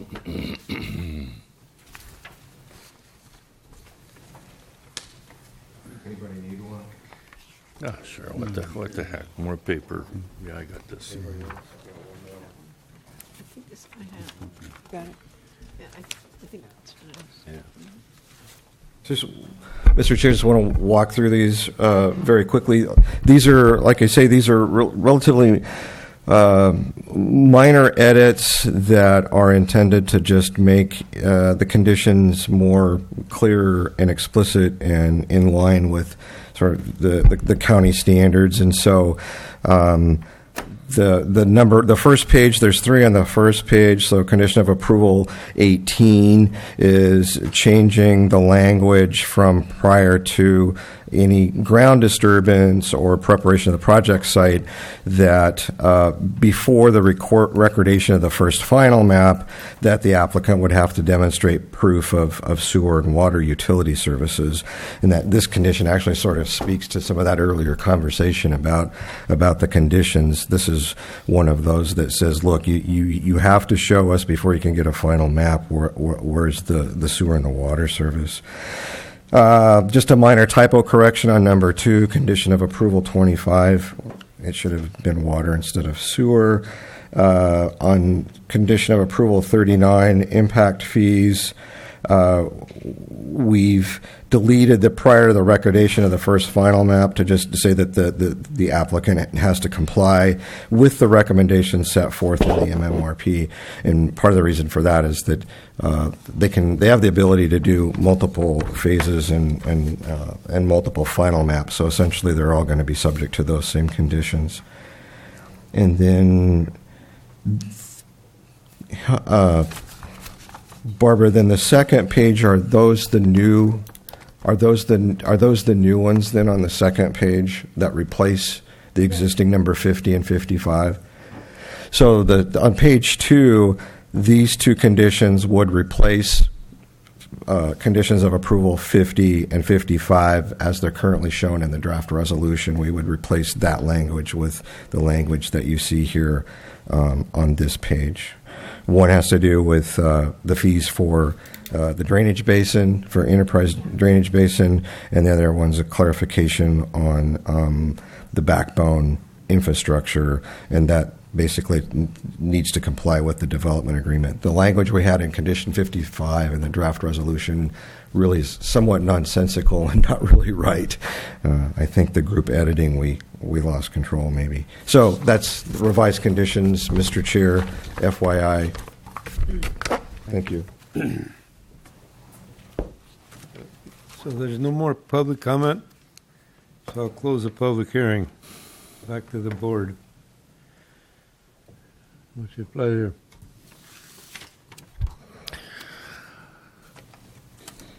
I'm thinking I have a lot of extra additional information I need to process, and so I'd like to continue this item until May 16th meeting.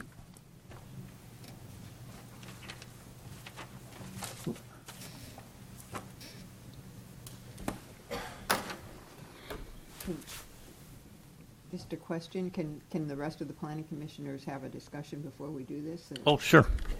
I mean, I don't know if anybody else wants to say anything. Mm-hmm. Oh, you got, Well,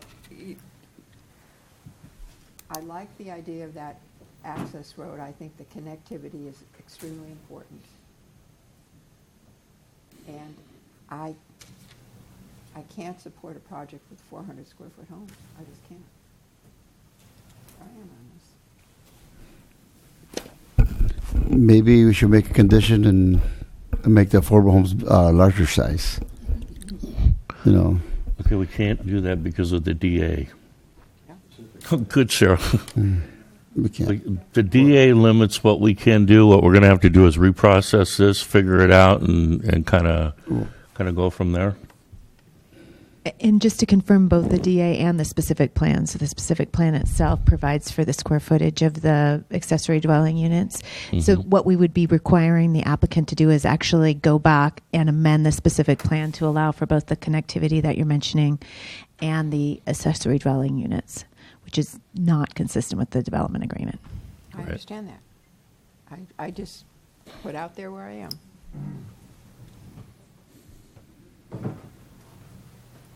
Well, if we can't, comment? we can't make a condition on the making bigger units when we have to live with that, because that is what the agreement is. You know, I think we spent 2.5 hours on another thing that they're telling us we can't change anything. Yeah. So. Well, a 400, if I may, a 400 square foot, it is. A 400 square foot dwelling is similar to what they're advocating now for tiny homes. Right. And tiny homes would accommodate an elderly person or a student. In fact, they have, a lot of architectural plans for tiny homes with a footprint of 400 square feet that do accommodate a couple. So I think that it is possible to design, with a 400 square foot. However, as a student, 400 square foot looks pretty good if it's affordable and I can go to school. That's my thinking on that. I would not want to consider that part of a plan to mitigate the need for affordable housing in our county. That's and right. I don't know, as an area around a university or a college would, need family units that are low income. But I think it was mentioned earlier something about fourplexes, something in that way that could be developed. And I don't know if that can be squeezed in, if things have to be... if it's already set, this is the difficulty, that we really can't go back in and say something. But our intelligence moves forward with time, and when we look at developments that we've okayed, then how do we work with it? I think that's the big thing, and I think San Benito County has always had that mentality of, if you've got a broken something, you get in there and fix it and deal with it. So that's where I'm at.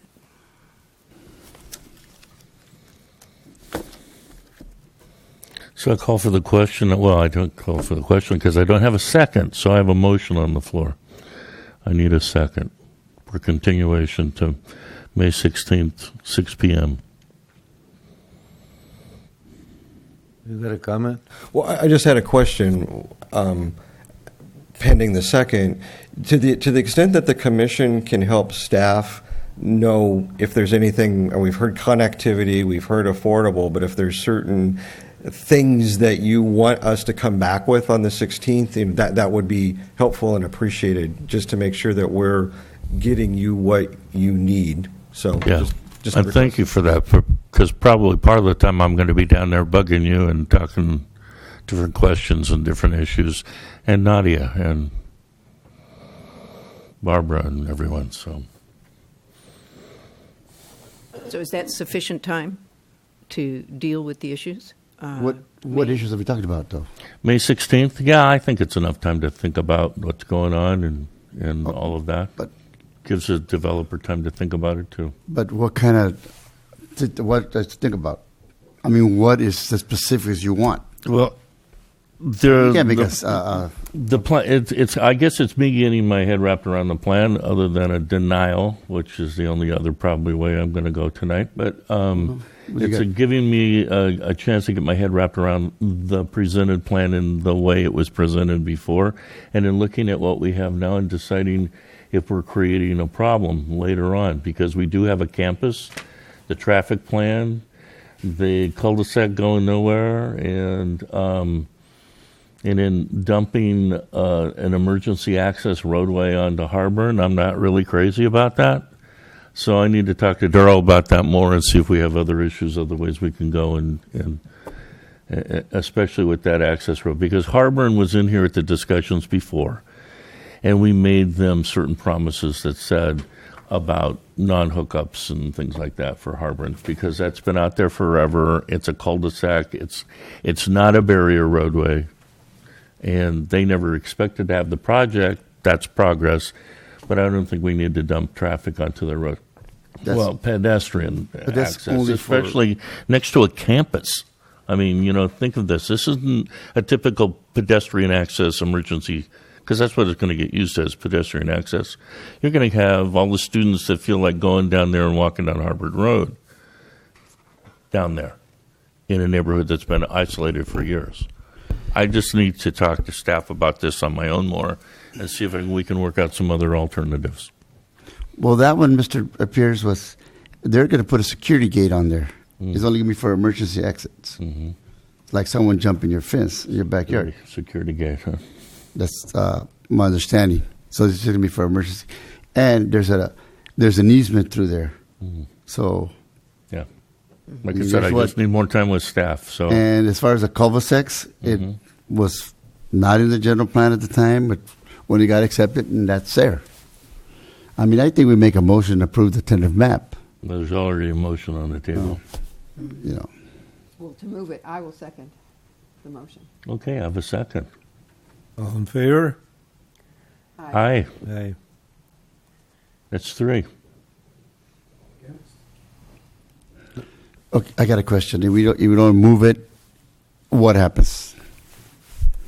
We'll move it to the day we have to make a decision on tonight? It's already motioned and approved on 16 May.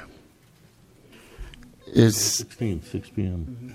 That was only 2 of you. 3 votes. That's all it takes. 3. Yeah, continue until May. Pierce, Rowan, Toccasini for the motion, correct? Yeah, and Eglin. And 4.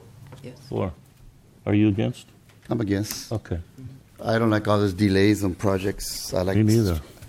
to expedite things. I don't know what else you're going to dig up into, but that's your opinion. Darrell and I will work together. I look forward to it.